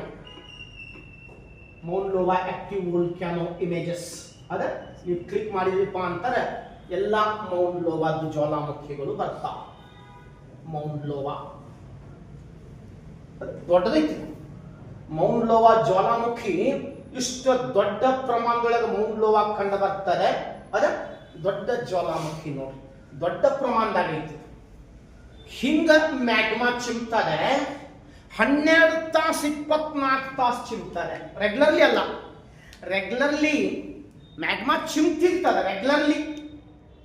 ಆದರೆ 20 ವರ್ಷಕ್ಕೊಮ್ಮೆ 25 ವರ್ಷಕ್ಕೊಮ್ಮೆ ಲಾವಾ ಚಿಮ್ಲಿಕ್ಕೆ ಪ್ರಾರಂಭ ಮಾಡ್ತಂತಂದ್ರೆ ಲಾವಾ 20-25 ವರ್ಷಕ್ಕೊಮ್ಮೆ ಲಾವಾ ಚಿಮ್ಲಿಕ್ಕೆ ಪ್ರಾರಂಭ ಮಾಡ್ತಪ್ಪ ಅಂತಂದ್ರೆ 12 ತಾಸು 20-24 ತಾಸು ಲಾವಾ ಚಿಮ್ತದೆ. ಆ ಲಾವಾ ಹೊರಗೆ ಬರ್ತದೆ, ಶಾಂತ ಮಹಾಸಾಗರದಾಗ ಕೂಡುತ್ತದೆ. ಎಸ್ ಕೇಳ್ರಿ, ಇಲ್ಲಿ ಹವಾಯಿ ದ್ವೀಪದೊಳಗೆ ಜ್ವಾಲಾಮುಖಿಗಳು ಆಗುವುದರಿಂದ ಆ ಹವಾಯಿ ದ್ವೀಪ ತನ್ನ ಗಾತ್ರವನ್ನು ಹೆಚ್ಚಿಸ್ತಾ ಇದೆ. ಹವಾಯಿ ದ್ವೀಪ ಬೆಳೀತಾ ಇದೆ, ಅದರದ ಸೈಜ್ ಇನ್ಕ್ರೀಸ್ ಆಗ್ತಾ ಇದೆ. ಹೌದು, ಆ ಜ್ವಾಲಾಮುಖಿಯ ಒತ್ತಡಕ್ಕೆ, ಆ ಜ್ವಾಲಾಮುಖಿಯೊಂದಿಗೆ ಬರುವಂತಹ ವಸ್ತುಗಳು ಅದರ ಸುತ್ತಲೂ ಅಲ್ಲೇ ಸಂಚಯನಗೊಳ್ತಾವ, ಅದರ ಸುತ್ತಲೂ ಅಲ್ಲೇ ಸಂಚಯನಗೊಳ್ತಾವ. ಅದು ಹಂಗ ಬೆಳ್ಕೊಂತ ಹೋಗ್ತದೆ. ಒಳಗಿಂದ ಒತ್ತಡಕ್ಕೆ ದ್ವೀಪ ಬೆಳೀತದೆ, ಅಲ್ಲಿ ಬಿದ್ದಂತ ವಸ್ತುಗಳು ಅದು ಮತ್ತೆ ಬೆಳೆಸ್ತದೆ. ಈ ದ್ವೀಪಗಳು ತಟಸ್ಥವಾಗಿರಂಗಿಲ್ಲ, ಒಂದೇ ಆಕಾರದಾಗ ದ್ವೀಪಗಳು ಇರಂಗಿಲ್ಲ. ಆ ದ್ವೀಪಗಳು ಮೇಲಿಂದ ಮೇಲೆ ತಮ್ಮ ಆಕಾರವನ್ನು ಬದಲಾವಣೆ ಮಾಡ್ತಾವ. ಗಾತ್ರದೊಳಗೆ ಗಾತ್ರ ಸೈಜ್ ಬೆಳ್ಕೊಂತ ಹೋಗ್ತದೆ. ಕಾರಣ ಜ್ವಾಲಾಮುಖಿಯ ಒತ್ತಡ. ಇದು ನಿಮಗೆ ಗೊತ್ತಿರಲಿ. ಹೌದಾ? ಇದು ಪ್ರಪಂಚದ ಅತ್ಯಂತ ದೊಡ್ಡ ಜಾಗೃತ ಜ್ವಾಲಾಮುಖಿ. ಈಗಾಗಲೇ ಸಮ್ ಜಿಯೋಲಜಿಸ್ಟ್, ಅನೇಕ ಈ ಭೂಗರ್ಭ ಶಾಸ್ತ್ರಜ್ಞರು, ಅನೇಕ ಜ್ವಾಲಾಮುಖಿ ಶಾಸ್ತ್ರಜ್ಞರು ತಮ್ಮ ಅಭಿಪ್ರಾಯಗಳನ್ನು ಕೊಟ್ಟಾರೆ. ಮುಂದೆ ಒಂದು ದಿವಸ 1000 ವರ್ಷಗಳಾದ ನಂತರ, 5000 ವರ್ಷಗಳ ನಂತರ ಇದು ಮುಂದೆ ಮೌಂಟ್ ಎವರೆಸ್ಟ್ ಶಿಖರಕ್ಕಿಂತಲೂ ಎತ್ತರ ಆಗ್ತದೆ. ಮುಂದೆ ಒಂದು ದಿವಸ ಇದು ಮೌಂಟ್ ಎವರೆಸ್ಟ್ ಶಿಖರಕ್ಕಿಂತಲೂ ಎತ್ತರ ಆಗ್ತದ ಅಂತ ಇದರ ಬಗ್ಗೆ ವಿಜ್ಞಾನಿಗಳು ತಮ್ಮ ಅಭಿಪ್ರಾಯವನ್ನು ಕೊಟ್ಟಿರ್ತಾರೆ. ಈಗ ನೀವು ಸಾಗರ ಸಮುದ್ರಗಳಲ್ಲಿ ಮೇಲಿಂದ ಮೇಲೆ ಹೊಸ ದ್ವೀಪಗಳು ಫಾರ್ಮೇಶನ್ ಆಗ್ತಾವ. ನೀರಾಗ ಹೊಸ ದ್ವೀಪಗಳು ನಿರ್ಮಾಣಗೊಳ್ತಾವ. ಹಳೆ ದ್ವೀಪಗಳು ಮುಳುಗಡೆ ಆಗ್ತಾವ. ನೀರಿನ ಪ್ರಮಾಣ ಹೆಚ್ಚಾತಂತಂದ್ರೆ ಹಳೆ ದ್ವೀಪಗಳು, ಸಣ್ಣ ದ್ವೀಪಗಳು ಮುಳುಗಡೆ ಆಗ್ತಾವ. ಆದರೆ ಜ್ವಾಲಾಮುಖಿಗಳಿಂದ ನೀರಾಗ ಹೊಸ ದ್ವೀಪಗಳು ನಿರಂತರವಾಗಿ ಫಾರ್ಮೇಶನ್ ಆಗ್ತಾವ. ಅಲ್ಲಿ ಮ್ಯಾಗ್ಮಾ ಹೊರಗೆ ಬಂತಂತಂದ್ರೆ ಆ ನೀರಿನ ಸಂಪರ್ಕದಿಂದ ಅಲ್ಲೇ ತಂಪಾಗಿ ಅಲ್ಲೇ ದ್ವೀಪವಾಗಿ ನಿರ್ಮಾಣಗೊಳ್ಳುತ್ತದೆ. ಇದು ನಿಮಗೆ ಗೊತ್ತಿರಲಿ. Okay, yes. ಆಮೇಲೆ ಇನ್ನೊಂದು ಫೇಮಸ್ ಇದೆ ಇಲ್ಲಿ, ಮೆಡಿಟರೇನಿಯನ್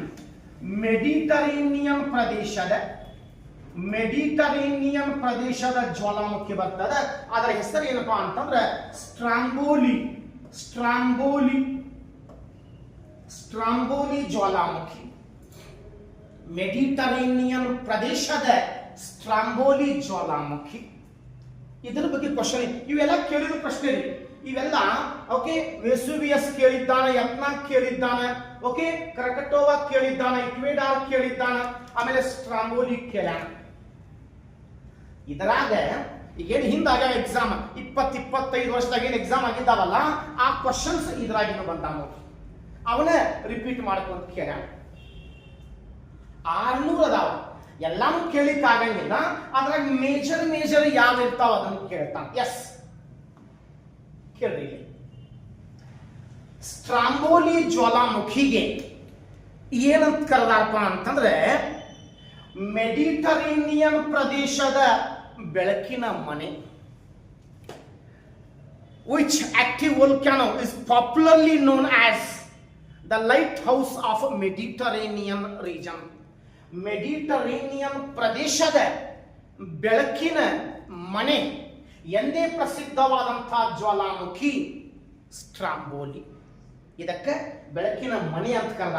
ಇದು ನಾನು ನಿಮಗೆ ತೋರಿಸಲಿಕ್ಕೆ ಪ್ರಯತ್ನ ಮಾಡ್ತೇನೆ. ಬೆಳಕಿನ ಮನೆ ಸ್ಟ್ರಾಂಬೋಲಿ ಅದೊಂದು ಸಮುದ್ರ. ಮೆಡಿಟರೇನಿಯನ್ ಅನ್ನೋದು ಸಮುದ್ರ ಅದ. ಓಕೆ,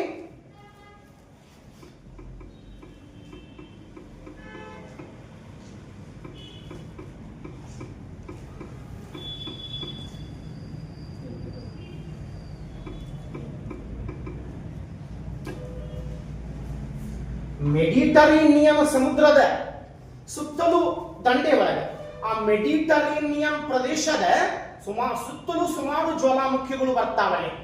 ಓಕೆ, ಇಲ್ಲಿ ಆ ಮೆಡಿಟರೇನಿಯನ್ ಅಷ್ಟು ಸಂಬಂಧಿಸಿದ ಬರ್ತಾ ಇದೆ. ಆ ಮೆಡಿಟರೇನಿಯನ್ ಸಮುದ್ರದ ದಂಡೆ ಒಳಗೆ ಸುಮಾರು ಕಡೆ ಅದಾವ, ಮಧ್ಯದಾಗ ಅದಾವ. ಅದನ್ನು ಸರ್ಚ್ ಮಾಡು. ಆ ಮೆಡಿಟರೇನಿಯನ್ ಸಮುದ್ರದ ದಂಡೆ ಒಳಗೆ ಅಲ್ಲಿ ಜ್ವಾಲಾಮುಖಿಗಳು ಅದಾವ. ರಾತ್ರಿ ಅವಧಿ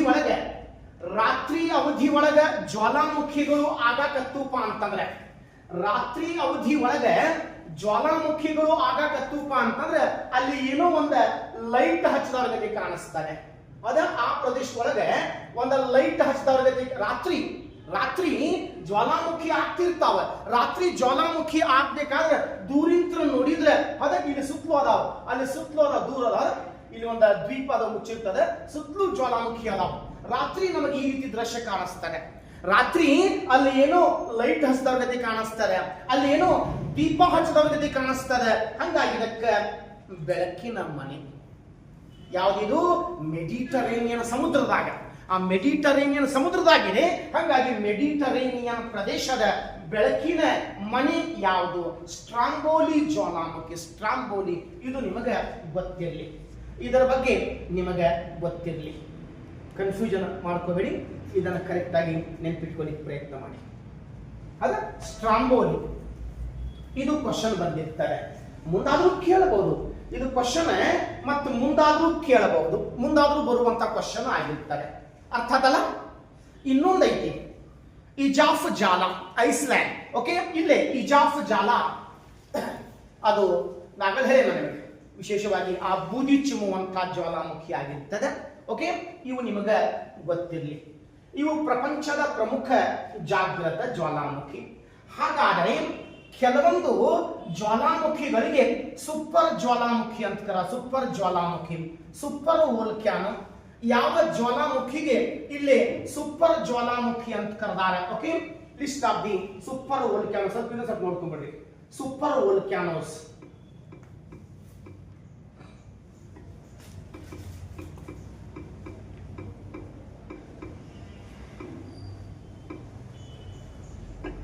ಕೆಲವೊಂದು ಜ್ವಾಲಾಮುಖಿಗಳಿಗೆ ಇಟಲಿ ದೇಶದ ವೆಸುವಿಯಸ್, ಇಂಡೋನೇಷಿಯಾದ ಕ್ರಕಟೋವಾ, ಕೆಲವೊಂದು ಜ್ವಾಲಾಮುಖಿಗಳಿಗೆ ಸೂಪರ್ ಜ್ವಾಲಾಮುಖಿ ಅಂತ ಕರೆದಾರ. Okay, super ಜ್ವಾಲಾಮುಖಿ. ಇಲ್ಲೇ ಮೌಂಟ್ ಎಗ್ಮಂಟ್ ಬರ್ತದ, ಟೋಗೋ, ನ್ಯೂಜಿಲೆಂಡ್ ಟೋಗೋ ಬರ್ತದೆ. ಬಟ್ ಇದ್ರಾಗ ತೋರಿಸಿಲ್ಲ, ಇದ್ರಾಗದು ಬಂದಿಲ್ಲ. ಸೂಪರ್ ಜ್ವಾಲಾಮುಖಿ ವೆಸುವಿಯಸ್, ಇಟಲಿ ದೇಶದ ವೆಸುವಿಯಸ್, ಇಂಡೋನೇಷಿಯಾದ ಕ್ರಕಟೋವಾ, ಹವಾಯಿ ದ್ವೀಪದ ಮೌನಲೋವಾ. ಈ ಮೂರು ಜ್ವಾಲಾಮುಖಿಗಳಿಗೆ ಏನಂತಪ್ಪ ಅಂದ್ರೆ ಸೂಪರ್ ವೋಲ್ಕ್ಯಾನೋಸ್ ಅಂತ ಕರೆದಾರ. ಸೂಪರ್ ಜ್ವಾಲಾಮುಖಿ ಅಂತ ಕರೆದಾರ. ಬಹಳ ದೊಡ್ಡ ಅದಾವ, ಮೂರು ಹೆಚ್ಚು ಕಡಿಮೆ ಬಹಳ ದೊಡ್ಡ ಅದಾವೆ. ಇದು ನಿಮಗೆ ಗೊತ್ತಿರಲಿ.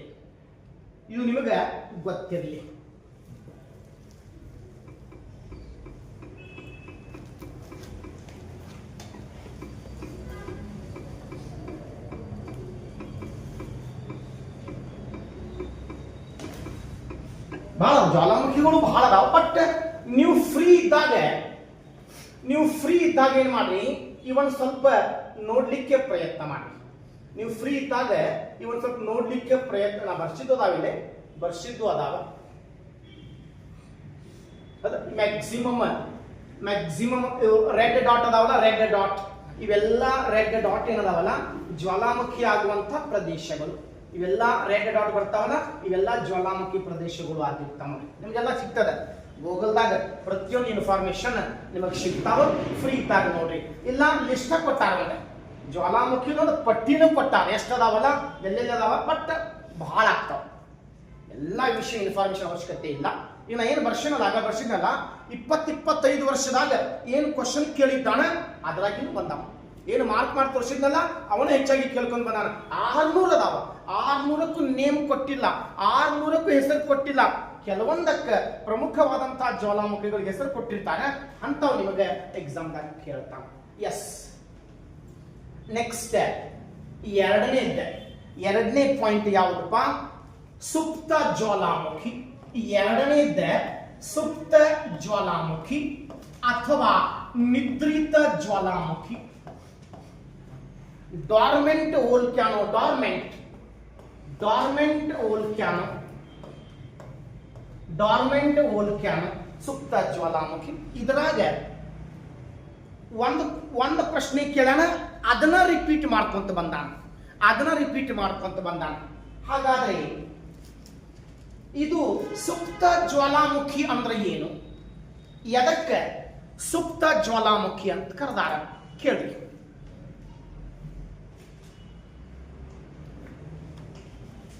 ದೀರ್ಘಾವಧಿಯವರೆಗೆ ಅಂದ್ರೆ ಹಲವಾರು ವರ್ಷಗಳವರೆಗೆ ಯಾವುದೇ ಕಾರ್ಯಾಚರಣೆಯನ್ನು ಮಾಡದೆ, ಹಲವಾರು ವರ್ಷಗಳವರೆಗೆ ದೀರ್ಘಾವಧಿಯವರೆಗೆ ಯಾವುದೇ ಕಾರ್ಯಾಚರಣೆಯನ್ನು ಮಾಡದೆ ಎಂದಾದರೊಮ್ಮೆ ಜಾಗೃತವಾಗಿರುವ ಜ್ವಾಲಾಮುಖಿಗೆ ಸುಪ್ತ ಜ್ವಾಲಾಮುಖಿ ಅಂತ ಕರೆದ.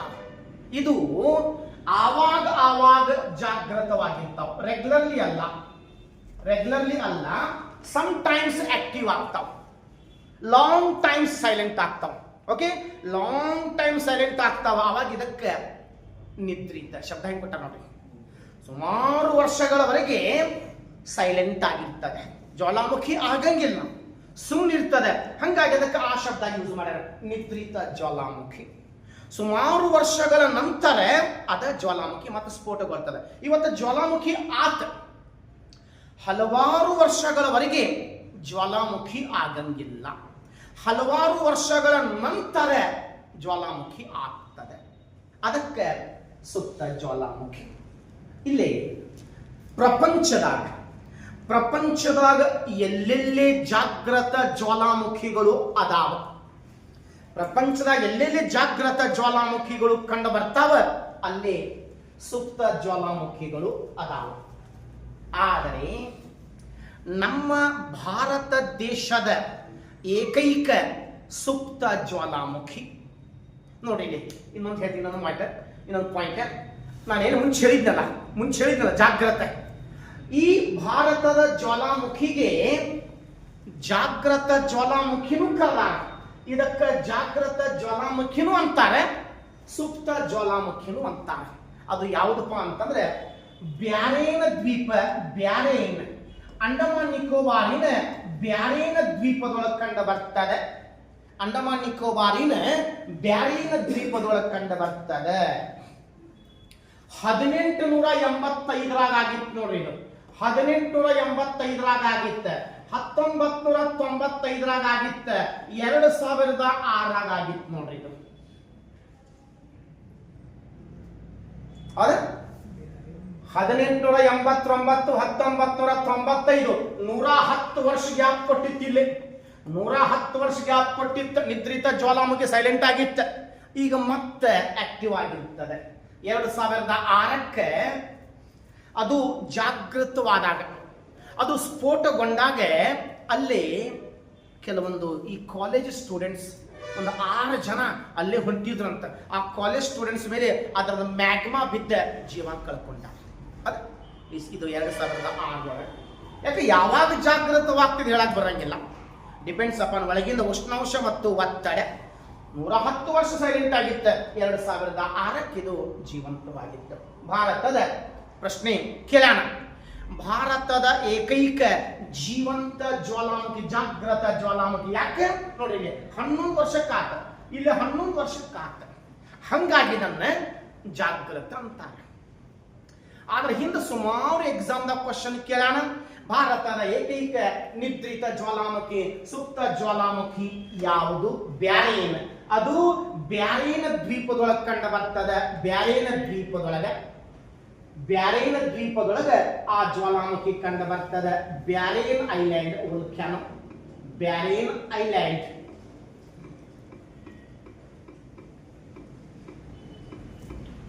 ಬ್ಯಾರೇನ್ ದ್ವೀಪದೊಳಗೆ ಇದು ಕಂಡು ಬರ್ತದೆ. ಸ್ವಲ್ಪ ನೋಡು ನಿಮೇಶ್, ನೋಡು ಇಲ್ಲಿ ಬಂದೇವಂತಂದ್ರೆ ಅದ ನೋಡಿ. ಮೋಸ್ಟ್ಲಿ ಕೊಟ್ಟಿದ್ದ active volcano has been active in history. ಸುಮಾರು ಹಿಂದಾಗಿರ್ತಾವ. ಅದು ಬ್ಯಾರೇನ್ ಐಲ್ಯಾಂಡ್. ಬ್ಯಾರೇನ್ ದ್ವೀಪ ಅಂಡಮಾನ್ ನಿಕೋಬಾರ್ದಾಗ ಬರ್ತದೆ. ಅಂಡಮಾನ್ ನಿಕೋಬಾರ್ದೊಳಗೆ ಬ್ಯಾರೇನ್ ದ್ವೀಪದೊಳಗೆ ಈ ಜ್ವಾಲಾಮುಖಿ ಕಂಡು ಬರ್ತದೆ. ಬ್ಯಾರೇನ್ ಐಲ್ಯಾಂಡ್ ಅದು ಕೊಟ್ಟಿದ್ದ ನೋಡ್ರಿ. ಇಮೇಜಸ್ ಅದಾವ, ಸಾಕಿದ್ವಂದು ನೋಡ್ಕೊಡಿ. ಯಾಕಂದ್ರೆ ಹೆಸರು ಬರ್ದಿದ್ದಾನ. Best example Barren Island. ಇದು ಅದ ಈ ರೀತಿ ಕಂಡು ಬರ್ತದೆ. ಹಿಂದ ಲಾಂಗ್ ಟೈಮ್ ಸೈಲೆಂಟ್ ಇತ್ತ, ಈಗ ಮತ್ತದು ಜಾಗೃತವಾಗಿರ್ತದೆ. ನಿಮಗೆ ನಾಳೆ ಕ್ವಶನ್ ಕೇಳಬಹುದು. ಭಾರತದ ಏಕೈಕ ಜೀವಂತ ಕೇಳಿದ್ರು ಇದೆ. ಭಾರತದ ಏಕೈಕ ಸುಪ್ತ ಅಥವಾ ನಿದ್ರಿತ ಜ್ವಾಲಾಮುಖಿ ಅಂತ ಕೇಳಿದ್ರು ಇದಕ್ಕೆ ಕೇಳ್ತಾನೆ. ಇದು ಒಂದು ನೆನ್ಪಿಟ್ಕೊಳ್ಳಿ. ಬಹಳ ಅದಾವ ಪ್ರಪಂಚದಾಗ, ಬಹಳ ಅದಾವ. ಎಲ್ಲೆಲ್ಲಿ ಜಾಗೃತ ಜ್ವಾಲಾಮುಖಿಗಳು ಅದಾವ ಅಲ್ಲಲ್ಲೇ ಇವು ಅದಾವ. ಹೆಸರು ಸೇಮ್ ಅದಾವ. ಜಾಗೃತಕ್ಕೆ ಏನ್ ಕೊಟ್ಟಾರಲ್ಲ ಅವ ಹೆಸರು ಸೇಮ್ ಅದಾವ. ಹಂಗಾಗಿ ಮತ್ ನಾವು ಬರ್ಸಿದ್ರೆ ನಿಮಗೆ ಕನ್ಫ್ಯೂಷನ್ ಆಗ್ತದೆ. ಹಂಗಾಗಿ ಅವನ್ ಡಿಸ್ಕಷನ್ ಮಾಡೋದು ಬೇಡ. ಇದು ಒಂದು ನೆನ್ಪಿಟ್ಕೊರಿ. ಯಾಕ ಈ ಪಾಯಿಂಟ್ದಾಗ ಮೇಲೆ ರಿಪೀಟ್ ಆದಂತ ಕ್ವಶನ್ ಇದು ಒಂದ ಆಗಿರ್ತದೆ. ಅರ್ಥ ಆತಲ್ಲ? ಎಸ್. ಇನ್ನ ನೆಕ್ಸ್ಟ್ ಮೂರನೇದ್ದು ಲುಪ್ತ ಜ್ವಾಲಾಮುಖಿ ಅಥವಾ ನಂದಿದ ಜ್ವಾಲಾಮುಖಿ ಅಥವಾ ಮೃತ ಜ್ವಾಲಾಮುಖಿ. Extinct volcano. ಎಕ್ಸ್ಟಿಂಕ್ಟ್ ವೋಲ್ಕ್ಯಾನೋ ಅಂತ ಕರೆದ. ಎಕ್ಸ್ಟಿಂಕ್ಟ್. ಹಂಗಾದ್ರೆ ಇಲ್ಲಿ ಲುಪ್ತ ಜ್ವಾಲಾಮುಖಿ ನೋಡಿ ಹೆಸರು ಹೆಂಗದ. ಲುಪ್ತ. ನಂದಿದ ಅಂದ್ರೆ ಆರಿದ ತಂಪಾದ. ಮೃತ ಜ್ವಾಲಾಮುಖಿ. ಮತ್ತಿವಕ್ಕ ಜ್ವಾಲಾಮುಖಿ ಪರ್ವತಗಳು ಅಂತೂ ಕರೆದಾರ. ಎಸ್. ಮತ್ತಿದಕ್ಕ ಜ್ವಾಲಾಮುಖಿ ಪರ್ವತಗಳು ಅಂತೂ ಕರೆದಾರ. ಹಾಗಾದ್ರೆ ಲುಪ್ತ ಜ್ವಾಲಾಮುಖಿ ಅಂದ್ರೆ ಏನು? ಮೃತ ಜ್ವಾಲಾಮುಖಿ ಅಂದ್ರೆ ಏನು ಕೇಳ್ರಿ. ಪುರಾತನ ಅಥವಾ ಪ್ರಾಚೀನ ಯಾವುದೇ ಒಂದು ಕಾಲದಲ್ಲಿ ಏನ್ಲಿ ಅದ ನೀನೊಬ್ಬನೇನ ಇಲ್ಲಿ ಪ್ರಾಚೀನ ಯಾವುದೇ ಒಂದು ಕಾಲದಲ್ಲಿ, ಪುರಾತನ ಯಾವುದೇ ಒಂದು ಕಾಲದಲ್ಲಿ ಸ್ಫೋಟನೆಗೊಂಡು ನಂತರ ಯಾವುದೇ ಕಾರ್ಯಾಚರಣೆಯನ್ನು ಮಾಡದೆ, ಪುರಾತನ ಪ್ರಾಚೀನ ಯಾವುದೇ ಒಂದು ಕಾಲದಲ್ಲಿ ಸ್ಫೋಟನೆಗೊಂಡು ನಂತರ ಯಾವುದೇ ಕಾರ್ಯಾಚರಣೆಯನ್ನು ಮಾಡದೆ ಅವಶೇಷ ಪರ್ವತಗಳ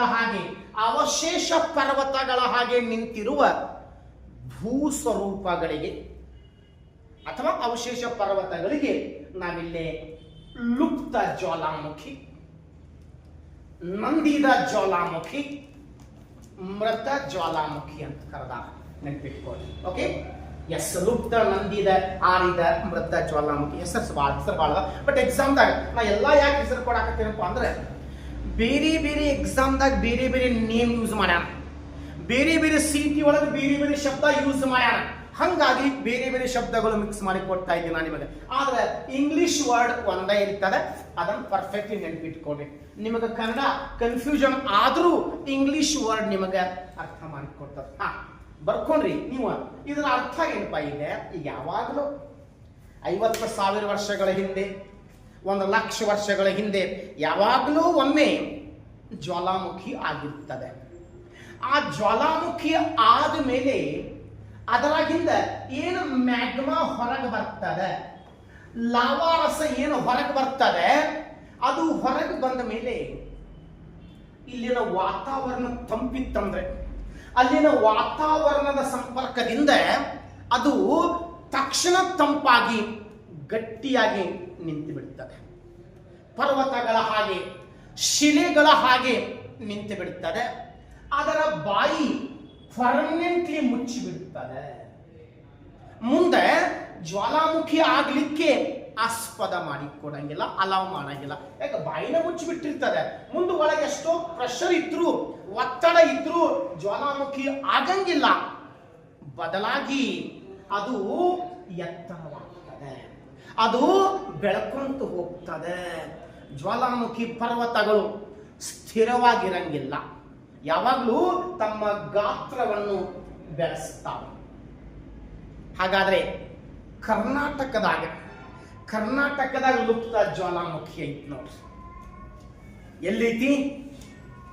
ಕರ್ನಾಟಕದೊಳಗೆ ಲುಪ್ತ ಜ್ವಾಲಾಮುಖಿ ಕಂಡು ಬರ್ತದೆ. ಐಡಿಯಾ ಇದೆಯೇನೆ? ನಮ್ಮ ಕರ್ನಾಟಕದೊಳಗೆ ಇಲ್ಲಿ ಅದಾವ ಜ್ವಾಲಾಮುಖಿಗಳು ಅದಾವ.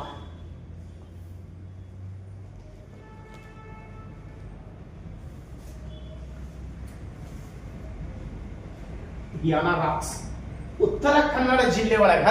ಇದಕ್ಕೆ ಯಾನ ಗೊತ್ತಿಲ್ಲ, ಹುಯ್ಸ್ ಯಾನ ಅಂತ ಕೇಳಕತ್ತೈತಿ.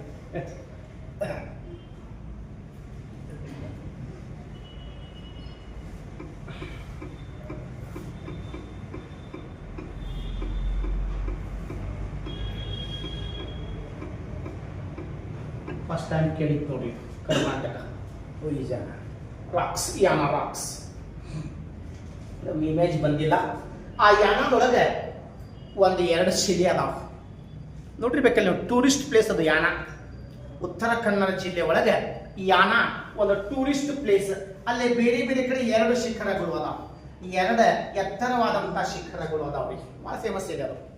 ಓಕೆ, ಟೂರಿಸ್ಟ್ ಪ್ಲೇಸ್ ಅದು ಭಾಳ ಫೇಮಸ್ ಇದೆ ಯಾನ ಒಳಗೆ. ಹಿಂದಲ್ಲೇ ಮ್ಯಾಗ್ಮಾ ಹೊರಗೆ ಬಂದ ತಂಪಾಗಿ ಇವತ್ತು ಗಟ್ಟಿಯಾಗಿ ನಿಂತಾವ. ಸುಮಾರು ಸಾವಿರಾರು ವರ್ಷಗಳ ಹಿಂದೆ ಅಲ್ಲಿ ಜ್ವಾಲಾಮುಖಿ ಆಗಿತ್ತು, ಅಲ್ಲಿ ಮ್ಯಾಗ್ಮಾ ಹೊರಗೆ ಬಂದಿತ್ತು. ಮುಂದದು ಗಟ್ಟಿಯಾಗಿ ಏನಾಗಿರ್ತದೆ, ಇವತ್ತದು ಲುಪ್ತ ಜ್ವಾಲಾಮುಖಿ, ಮೃತ ಜ್ವಾಲಾಮುಖಿ. ಆ ಯಾನದೊಳಗೆ 2 ಶಿಲೆಗಳು ಅದಾವ. ಅವಕ್ಕೆ ಬೇರೆ ಬೇರೆ ನೇಮ್ಸ್ ಕೊಟ್ಟಾರ. ಮೋಹಿನಿ ಶಿಖರ ಮತ್ತು ಭೈರವಿ ಶಿಖರ. ಒಂದ ಮೋಹಿನಿ ಶಿಖರ ಬರ್ತದೆ, ಒಂದ ಭೈರವಿ ಶಿಖರ ಬರ್ತದೆ.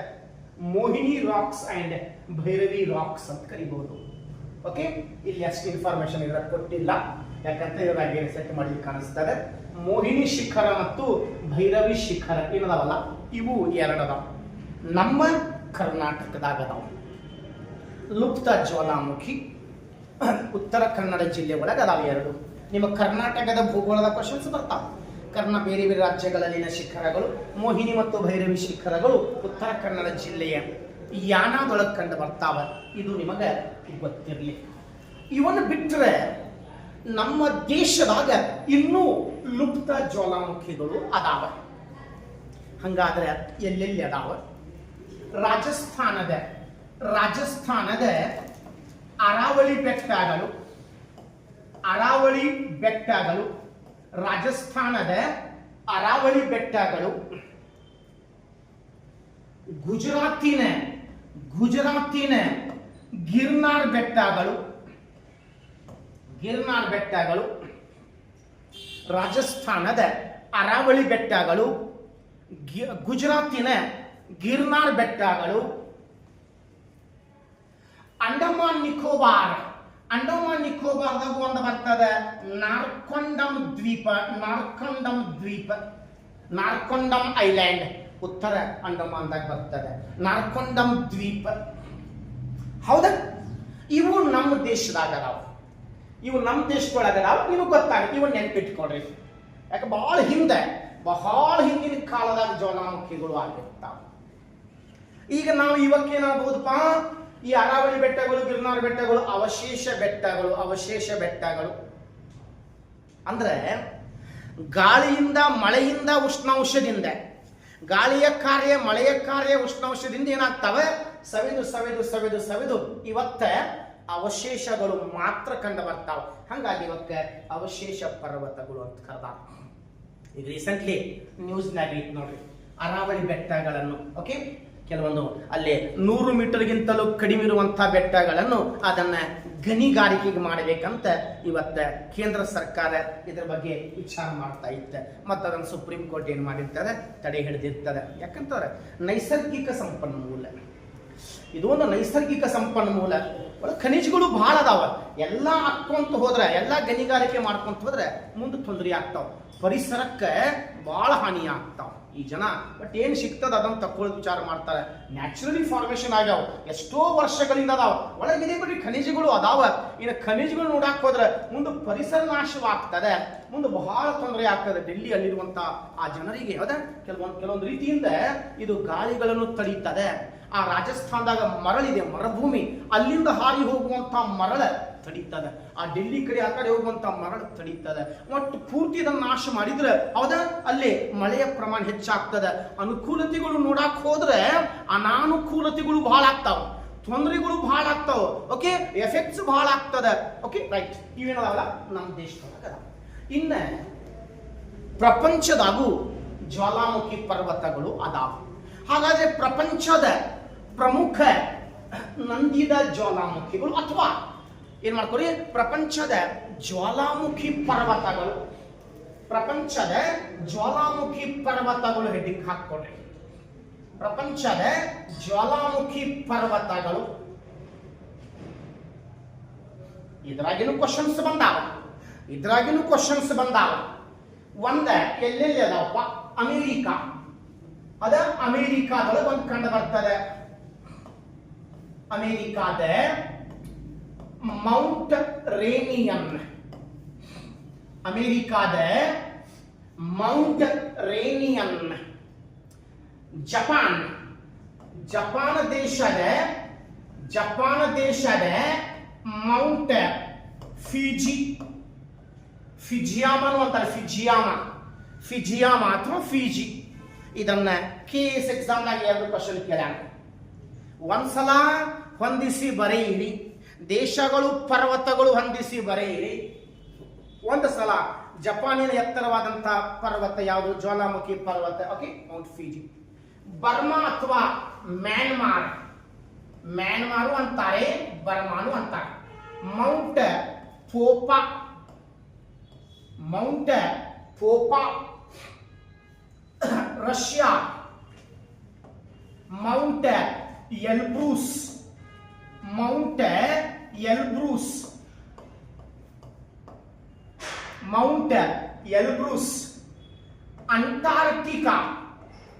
Antarctica. Mount Vinson Massif. Mount Vinson Massif. Tanzania ಅಂದ್ರೆ ಆಫ್ರಿಕಾದಾಗ ಬರ್ತದೆ. Tanzania Mount ಕಿಲಿಮಂಜಾರೋ.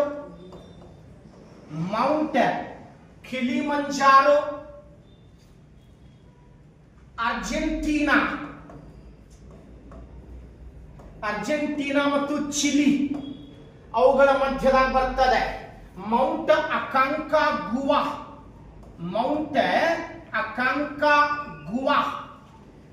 ಅಕಾಂಕಾಗುವಾ ಅದೇ ಅರ್ಜೆಂಟೀನಾ ಮತ್ತು ಚಿಲಿ ಒಳಗೆ.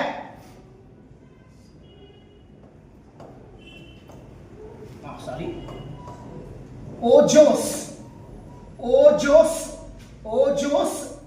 Del Salado. ಬಹಳ ಅದಾವ, ನಾನು ನಿಮಗೆ ಕೆಲವೊಂದು ಕೊಟ್ಟೇನೆ. ಓಜೋಸ್ ಡೆಲ್ ಸಲಾಡೋ.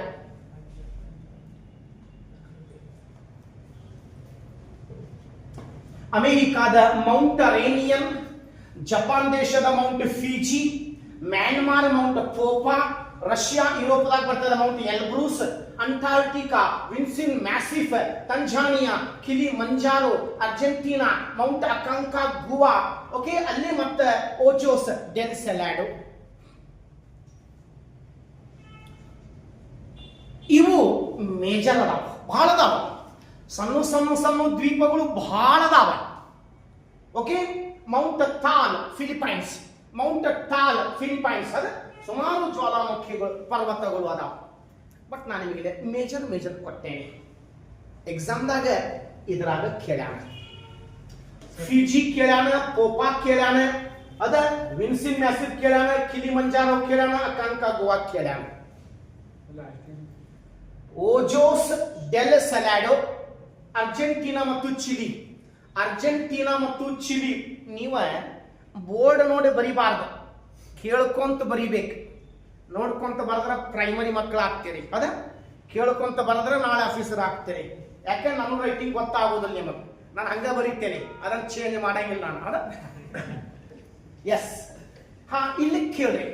ಕ್ವಶನ್ಸ್ ಬಂದಾಗ ಕ್ವಶನ್ಸ್ ಇವೆಲ್ಲ ಕೇಳಿದ ಪ್ರಶ್ನೆ ಹಿಂದೆ, ಆದ್ರೆ UPSC ಎಕ್ಸಾಮ್ದಾಗ ಹಿಂದೆ ಕೇಳದಾಗ, UGC ನೆಟ್ ಎಕ್ಸಾಮ್ದಾಗ ಹಿಂದೆ ಕೇಳದಾಗ, ನಮ್ಮ KS ಎಕ್ಸಾಮ್ದಾಗ 2 ರಿಂದ 3 ಸಲ ಕೇಳ್ಯಾನ. ಏನ್ ಕೇಳಿದ್ದಾನೆ? ಪ್ರಪಂಚದ ಅಂದ್ರೆ ಭೂಮಿ ಮೇಲೆ ಪ್ರಪಂಚದ ಅತ್ಯಂತ ಎತ್ತರದ ಜ್ವಾಲಾಮುಖಿ ಪರ್ವತ ಯಾವುದು? The highest volcanic mountain peak in the world. ಎಲ್ಲಾ ಕಡೆ ಕೇಳಿದಾಗ ಆನ್ಸರ್ ಮೌಂಟ್ ಅಕಾಂಕಾಗುವಾ. ಮೌಂಟ್ ಅಕಾಂಕಾಗುವಾ. ಕನ್ಫ್ಯೂಷನ್ ಮಾಡಬೇಡ್ರಿ, ಇಲ್ಲಿ ಕನ್ಫ್ಯೂಷನ್ ಕ್ಲಿಯರ್ ಮಾಡ್ತೇನೆ ಎಲ್ಲಾರ್ದು. ಈಗ ಹಿಂದೆ ಎಕ್ಸಾಮ್ದಾಗ ಕೇಳ್ಯಾನ, ಸುಮಾರು ಕಡೆ ಕೇಳ್ಯಾನ. ಎಲ್ಲೆಲ್ಲೇ ಈ ಪ್ರಶ್ನೆ ಬಂದಿರ್ತದೆ, ಪ್ರಪಂಚದ ಅತ್ಯಂತ ಎತ್ತರದ ಜ್ವಾಲಾಮುಖಿ ಪರ್ವತ ಪ್ರತಿ ಸಲ ಕೇಳಿದಾಗ ಮೌಂಟ್ ಅಕಾಂಕಾಗುವಾನ ಆನ್ಸರ್ ಕೊಟ್ಟಾರ, ಕೀ ಆನ್ಸರ್. ಬಟ್ ಇಲ್ಲಿ ಈಗ ನಾವು ಗೂಗಲ್ದಾಗ ಸರ್ಚ್ ಮಾಡಿದ್ರೆ ಓಜೋಸ್ ಡೆಲ್ ಸಲಾಡೋ ಬರ್ತದೆ. ಅದನ್ನು ಸ್ವಲ್ಪ ನೋಡೇ ಬಿಡೋಣ, ಓಕೆ. ಇಲ್ಲಿ the world highest volcanic mountain, world highest volcanic mountain peak,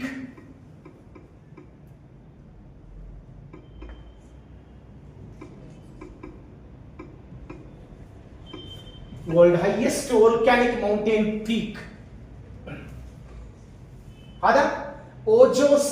okay, ಓಜೋಸ್ ಅದ ಡೆಲ್ ಸಲಾಡೋ. ಇದನ್ನ ತೋರ್ಸಾಕತ್ತಾನ, ಅದಕ್ಕೆ ನಾನು ಕ್ಲಿಯರ್ ಮಾಡಿದೆ. ಯಾಕೆ ಹಿಂದೆ ಎಕ್ಸಾಮ್ದಾಗ ಕೇಳಿದಾಗ ಪ್ರತಿ ಸಲ ಕೀ ಆನ್ಸರ್ ಕೊಟ್ಟಿದ್ದೆ. ಓಕೆ, ಅದು ಮೌಂಟ್ ಅಕಾಂಕಾಗುವಾ. ಇಲ್ಲಿ ಸ್ವಲ್ಪ ಹೈಟ್ ಬರ್ಕೊಡ್ರಿ. 6893 ಇದೆ. ಅದ 6893 6893 ಮೀಟರ್ ಇದೆ. ಹೌದಾ? ಎಸ್. ಓಜೋಸ್ ಡೆಲ್ ಸಲಾಡೋ ಅಲ್ಲಿ ಬರ್ತದೆ. ಅರ್ಜೆಂಟೀನಾ ಮತ್ತು ಚಿಲಿ ಒಳಗೆ ಬರ್ತದೆ. ಬರ್ಕೊಂಡ್ರಲ್ಲ ಹೈಟ್. ಇನ್ನ ಅದನ್ನು ನೋಡೋಣ. ಮೌಂಟ್ ಅಕಾಂಕಾಗುವಾ.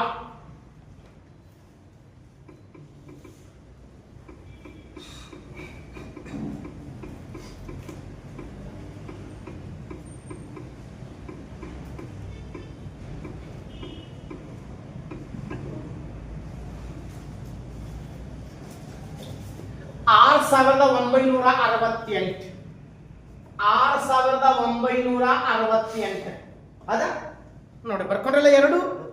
ಅದರದ ಹೈಟ್ 6893 ಅದ ಅದರದ ಹೈಟ್. ಇದರದ ಹೈಟ್ 6968. ಯಾವ್ದು ಹೈಟ್ ಆತ? ನನ್ನ ಮುಖ ನೋಡ್ಬೇಡ್ರಿ ಮಕ್ಕಳ, ಅಲ್ಲಿ ನೋಡ್ರಿ ಯಾವ್ದು ಹೈಟ್ ಆತದ್ರಾಗ. ಮೌಂಟ್ ಅಕಾಂಕಾಗುವಾನ. ಹೌದಾ? ಯಾಕೆ ಅದು 6893 ಐತಿ, 6968 ಐತಿ. ಬಟ್ ಎಲ್ಲಾ ಕಡೆ ಹಿಂದೆ ಕೇಳಿದಾಗ ಅದನ್ನ ಆನ್ಸರ್ ಕೊಟ್ಟಾನ. ಓಕೆ, ನೀವೇನು ಮಾಡ್ತೀರಿ ಮುಂದೆ ಮಾಡ್ರಿ. ಬಟ್ ಗೂಗಲ್ ಹಿಂಗೆ ತೋರಿಸ್ತಾ ಇದೆ. ಹಿಂದೆ ಎಕ್ಸಾಮ್ದಾಗ ಕೇಳಿದ್ದು ಆನ್ಸರ್ ಕೊಟ್ಟೆ ನಾನು ನಿಮಗೆ. ಈಗ ಗೂಗಲ್ ಪ್ರಕಾರ, AI ಪ್ರಕಾರ ಏನಿದೆಯಲ್ಲ ಇದನ್ನು ತೋರಿಸ್ತಾ ಇದ್ದಾನ. ಹೌದಾ? ಅಕಾಂಕಾಗುವಾ ಇದು ಆಯ್ತು. ಆಗಲ್ಲ highest mountain peak in the world ಕೇಳಿದಾಗ ಏನ್ ತೋರಿಸಿದ? ಓಜೋಸ್ ಡೆಲ್ ಸಲಾಡೋ ತೋರಿಸಿದ. ಹೌದಾ? ನೀವು ಅದನ್ನ ಏನ್ ಮಾಡ್ಕೊಂತೀರಿ ಮಾಡ್ಕೊಳ್ರಿ. ಎರಡು ಬಿಟ್ಟಿದೆ. Okay, right. ಇನ್ನೊಂದು, ಈಗ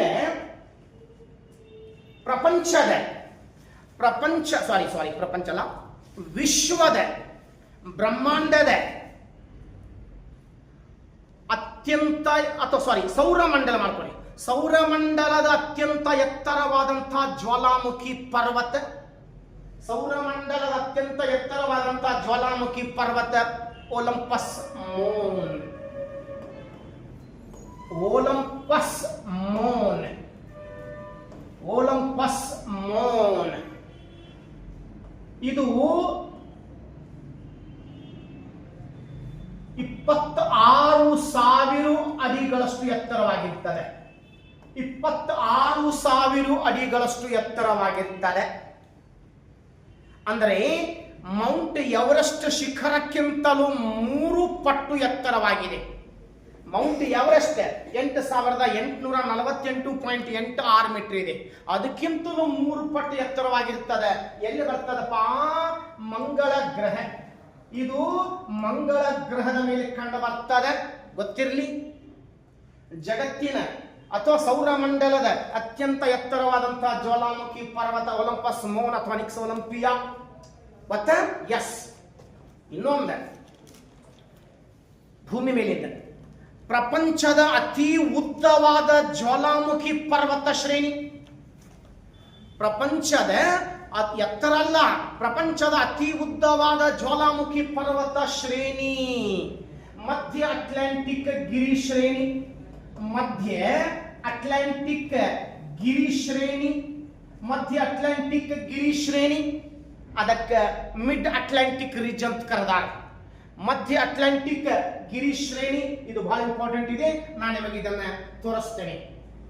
mid Atlantic ridge, mid Atlantic ರಿಜ್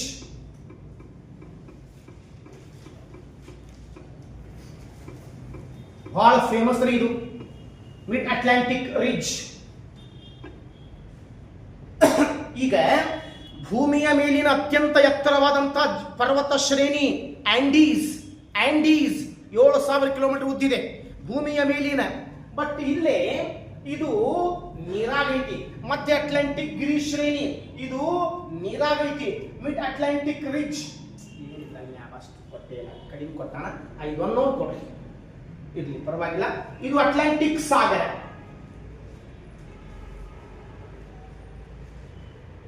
ಯಾಕೆ ತೋರ್ಸಾಕತ್ತೇನಪ್ಪ ಅಂದ್ರೆ ಬಹಳ ಇಂಪಾರ್ಟೆಂಟ್ ಐತಿ. ಇದು ಅಟ್ಲಾಂಟಿಕ್ ಮಹಾಸಾಗರ. ಅಟ್ಲಾಂಟಿಕ್ ಸಾಗರದಾಗ ಅದ ಇಲ್ಲಿ ಐಸ್ಲ್ಯಾಂಡ್ ಬರ್ತದ. ಐಸ್ಲ್ಯಾಂಡ್ ಇಲ್ಲಿ ಐಸ್ಲ್ಯಾಂಡ್ ಬರ್ತದ. ಈ ಭಾಗದಾಗ ಐಸ್ಲ್ಯಾಂಡ್ ಬರ್ತದ. ಅಲ್ಲಿಂದ ಸ್ಟಾರ್ಟ್ ಆಗ್ತದೆ. ಮುಂದೆ ಎಲ್ಲಿ ತನ ಇದೆಪ್ಪ? ಮುಂದಿದು ಅಂಟಾರ್ಟಿಕಾ ಖಂಡದವರೆಗೂ ಕಂಡು ಬರ್ತದೆ. ಎಷ್ಟು ಉದ್ದ ಐತಿಪ್ಪ ಅಂತಂದ್ರೆ 16,000 ಕಿಲೋಮೀಟರ್ ಉದ್ದ ಐತಿ. ಇದು 16,000 ಕಿಲೋಮೀಟರ್ ಉದ್ದವಾಗಿರ್ತದೆ. 16,000 ಕಿಲೋಮೀಟರ್. ಹೌದಾ? ನೋಡ್ರಿ, 16,000 ಕಿಲೋಮೀಟರ್ ಉದ್ದ ಐತಿ. ಭೂಮಿಯ ಮೇಲಿನ ಅತ್ಯಂತ ಉದ್ದವಾದಂತಹ ಪರ್ವತ ಶ್ರೇಣಿ ಮೌಂಟ್ ಅಕಾಂಕಾಗುವಾ 7,000 ಕಿಲೋಮೀಟರ್ ಉದ್ದ ಐತಿ. ಆದರೆ ಇದು ನೀರಾಗೈತಿ, ಸಾಗರದ ಒಳಗೈತಿ. ಮಧ್ಯ ಅಟ್ಲಾಂಟಿಕ್ ಗಿರಿ ಶ್ರೇಣಿ ಎಲ್ಲಿ ಸ್ಟಾರ್ಟ್ ಆಗ್ತದೆ? Iceland, Bouvet Island. Bouvet Island ಅಲ್ಲಿಂದ ಸ್ಟಾರ್ಟ್ ಆಗಿ ಎಲ್ಲಿ ಬರ್ತದೆ? ಅಂಟಾರ್ಟಿಕಾ ಖಂಡಕ್ಕೆ ಬರ್ತದೆ. ಅದ ಇದು ಆಫ್ರಿಕಾ ಖಂಡ, ಸೌತ್ ಅಮೆರಿಕಾ. ಅದ ಇಲ್ಲಿ ಅಷ್ಟು ಸರಿ ಕಾಣಿಸ್ತಾ ಇಲ್ಲ. ಬೆಸ್ಟ್ ಮ್ಯಾಪ್ಗಳು ಬಹಳ ಅದಾವ. ಮೋಸ್ಟ್ಲಿ ಅವ್ರು ಇದ್ರಾಗ ಆಡ್ ಮಾಡಿ ಕಾಣಿಸ್ತದೆ. ಎಸ್ ಆಕಾರದಾಗ ಅಟ್ಲಾಂಟಿಕ್ ಸಾಗರದ ಆಕಾರ ಎಸ್ ಐತಿ, ಇದರದು ಎಸ್ ಐತಿ. ಇದು ಜ್ವಾಲಾಮುಖಿ ಪರ್ವತ ಶ್ರೇಣಿ.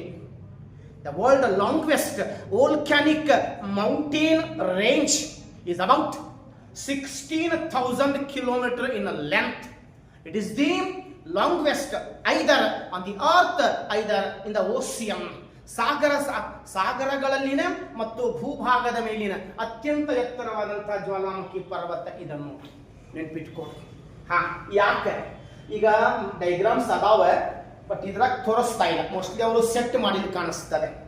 ನನ್ನ ಕಡೆ ಇದ್ದು ಒಂದು 8,000 ಇಮೇಜ್ ಇದೆ. ಎಲ್ಲ ಮನೆ ತೆಗೆದೇನಿ, ಎಲ್ಲ A to Z ನಿಮ್ಗೆ ತೋರ್ಸಕ್ಕಂತ ಇಟ್ಟಿರ್ತಿದ್ದೆ. ಎಲ್ಲ ಕಿತ್ತಿಬಿಟ್ಟೇನೆ, ಯಾಕಂದ್ರೆ ಈ ರೆಕಾರ್ಡಿಂಗ್ ಮಾಡೋ ಸಂಬಂಧ. ಓಕೆ, ಅದು ಭಾಳ ಬ್ಯೂಟಿಫುಲ್ ಇದೆ ಒಳಗೆ. ಯಾಕದು ಅಲ್ಲೇ ಐತಿಪ್ಪ ಅಂದ್ರೆ ಒಂದು ಹೇಳ್ತೀನಿ ನಿಮಗೆ. ಇದ್ರ ಬಗ್ಗೆ ಕ್ವಶನ್ಸ್ ಭಾಳ ಬಂದಾವ. ಏನು ಕ್ವಶನ್? KS ಎಕ್ಸಾಮ್ದಾಗ ಭೂಫಲಕಗಳ ವಿಭಜನಾ ವಲಯ, ಡೈವರ್ಜೆಂಟ್ ಪ್ಲೇಟ್ ಬೌಂಡ್ರಿ. ಭೂಫಲಕಗಳ ವಿಭಜನಾ ವಲಯ, ಡೈವರ್ಜೆಂಟ್ ಪ್ಲೇಟ್ ಬೌಂಡ್ರಿ ಯಾವ ಸಾಗರದ ಒಳಗೈತೆ ಅಂತ ಕೇಳೋಣ.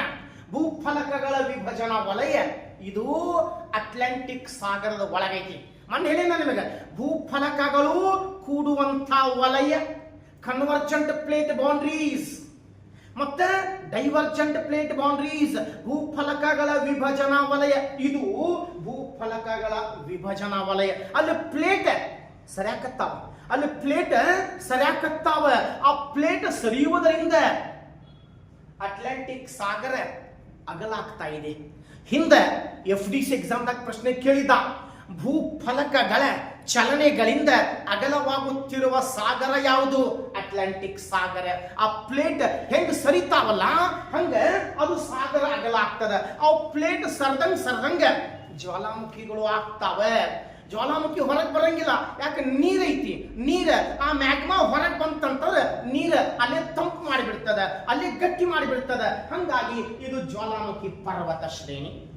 ಆದ್ರೆ ಇದು ಶಾಂತವಾಗಿಲ್ಲ, ತಟಸ್ಥವಾಗಿಲ್ಲ. ಪ್ಲೇಟ್ ಸರಿಯಾಕತ್ತಾವ, ಸರ್ದಾಡಕತ್ತಾವ, ಒಳಗಿಂದ ಜ್ವಾಲಾಮುಖಿ ಬರ್ತಾ ಇದೆ, ಒತ್ತಡ ಬರ್ತಾ ಇದೆ. ಈ ಪರ್ವತ ಶ್ರೇಣಿ ನಿಧಾನವಾಗಿ ಬೆಳೀತಾ ಇದೆ. ಇದು ಸಹ ಬೆಳಕೊಂತ ಇರ್ತದೆ. ನೆನ್ಪಿಟ್ಕೊಳ್ರಿ, ಅರ್ಥಾತ್ ಅಲ್ಲ?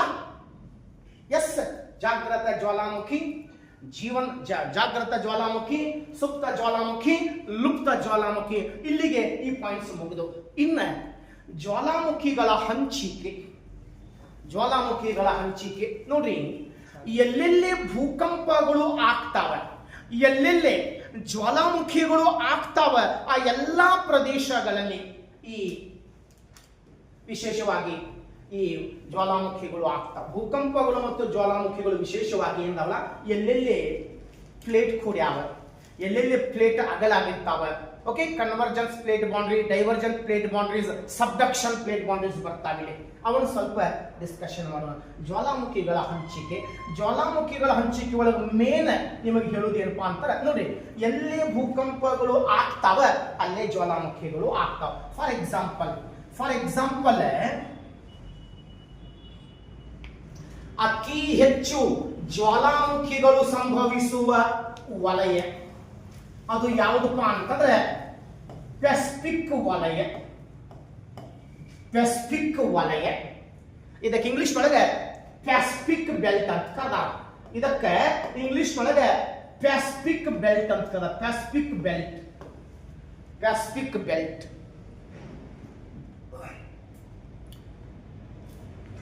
ನಾನು ಹಿಂದೆ ಹೇಳಿ ನಿಮಗೆ, ಪೆಸಿಫಿಕ್ ಶಾಂತ ಮಹಾಸಾಗರ ಕರಾವಳಿ. ಇದ ಬೆಲ್ಟ್ದಾಗ ಶೇಕಡಾ 75% ಭೂಕಂಪಗಳು ಆಗ್ತಾವ. ನಾನು ಭೂಕಂಪಗಳು ಹೇಳಬೇಕಾದ್ರೆ ಹೇಳಿನಿ, ಬಟ್ ಅದೇ ಪೆಸಿಫಿಕ್ ಕರಾವಳಿ ಒಳಗೆ ಶೇಕಡಾ 80% ಜ್ವಾಲಾಮುಖಿಗಳು ಆಗ್ತಾವ. ಶೇಕಡಾ 80% ಜ್ವಾಲಾಮುಖಿಗಳು ಆಗ್ತಾವ. ನಿಮಗೆ ಗೊತ್ತಿರಲಿ. ನಿಮಗೆ ಇದಕ್ಕೆ ಹೇಳೋದು ಪ್ರಶ್ನೆ, ಹಂಚಿಕೆ ಒಳಗೆ ಮೇನ್ ಕ್ವಶನ್ ಇದಕ್ಕೆ ಹೇಳೋದು ನಿಮಗೆ. ಏನ್ ಕ್ವಶನ್ ಕೇಳ್ಯಾನ? ಶಾಂತ ಮಹಾಸಾಗರಕ್ಕೆ ಏನಂತ ಕರೆದಾರ? ಶಾಂತ ಮಹಾಸಾಗರಕ್ಕೆ ಏನಂತ ಕರೆದಪ್ಪ ಅಂತಂದ್ರೆ ದ ರಿಂಗ್ ಆಫ್ ಫೈರ್. ಅಂತ ಕರೆದಾರ. The ring of fire. ಕನ್ನಡದೊಳಗೆ ಅಗ್ನಿವ್ರತ ಅಥವಾ ಅಗ್ನಿಚಕ್ರ ಅಥವಾ ಬೆಂಕಿಯ ಉಂಗುರ ಅಂತ ಕರೆದಾರ. ಅಗ್ನಿವ್ರತ ಎದಕ್ಕೆ ಸಂಬಂಧ ಐತಿ? ಅಗ್ನಿಚಕ್ರ ಎದಕ್ಕೆ ಸಂಬಂಧ ಐತಿ? ಬೆಂಕಿಯ ಉಂಗುರು ಎದಕ್ಕೆ ಸಂಬಂಧ ಐತಿ? The rings of fire. ಶಾಂತ ಮಹಾಸಾಗರದ ಕರಾವಳಿಗೆ ಕೊಟ್ಟಂತ ಹೆಸರು the ring of fire. Ring ಅಂದ್ರೆ ಚಕ್ರ, ವೃತ್ತ, ರಿಂಗ್ ಹಾಕೊಂತೇವಲ್ಲ. ಫೈರ್ ಅಂತಂದ್ರೆ ಬೆಂಕಿ, ಜ್ವಾಲಾಮುಖಿ ಅಂದ್ರೆ ಬೆಂಕಿ. ಜ್ವಾಲಾಮುಖಿ ಅಂತಂದ್ರೆ ಬೆಂಕಿ ಆಗಿರ್ತದೆ. ಹಂಗಾಗಿ ಅದಕ್ಕೆ ದ ರಿಂಗ್ ಆಫ್ ಫೈರ್ ಅಂತ ಕರೆದ. ದ ರಿಂಗ್ ಆಫ್ ಫೈರ್ ಬಹಳ ಬೆಸ್ಟ್. ಇದು ಪ್ರಶ್ನೆ ನಿಮಗೆ ಕೇಳುವಂತ ಹಂಚಿಕೆ ಒಳಗೆ ಇದನ್ನ ಮ್ಯಾಕ್ಸಿಮಮ್ ಕಡೆ ಕೇಳ್ಯಾರ.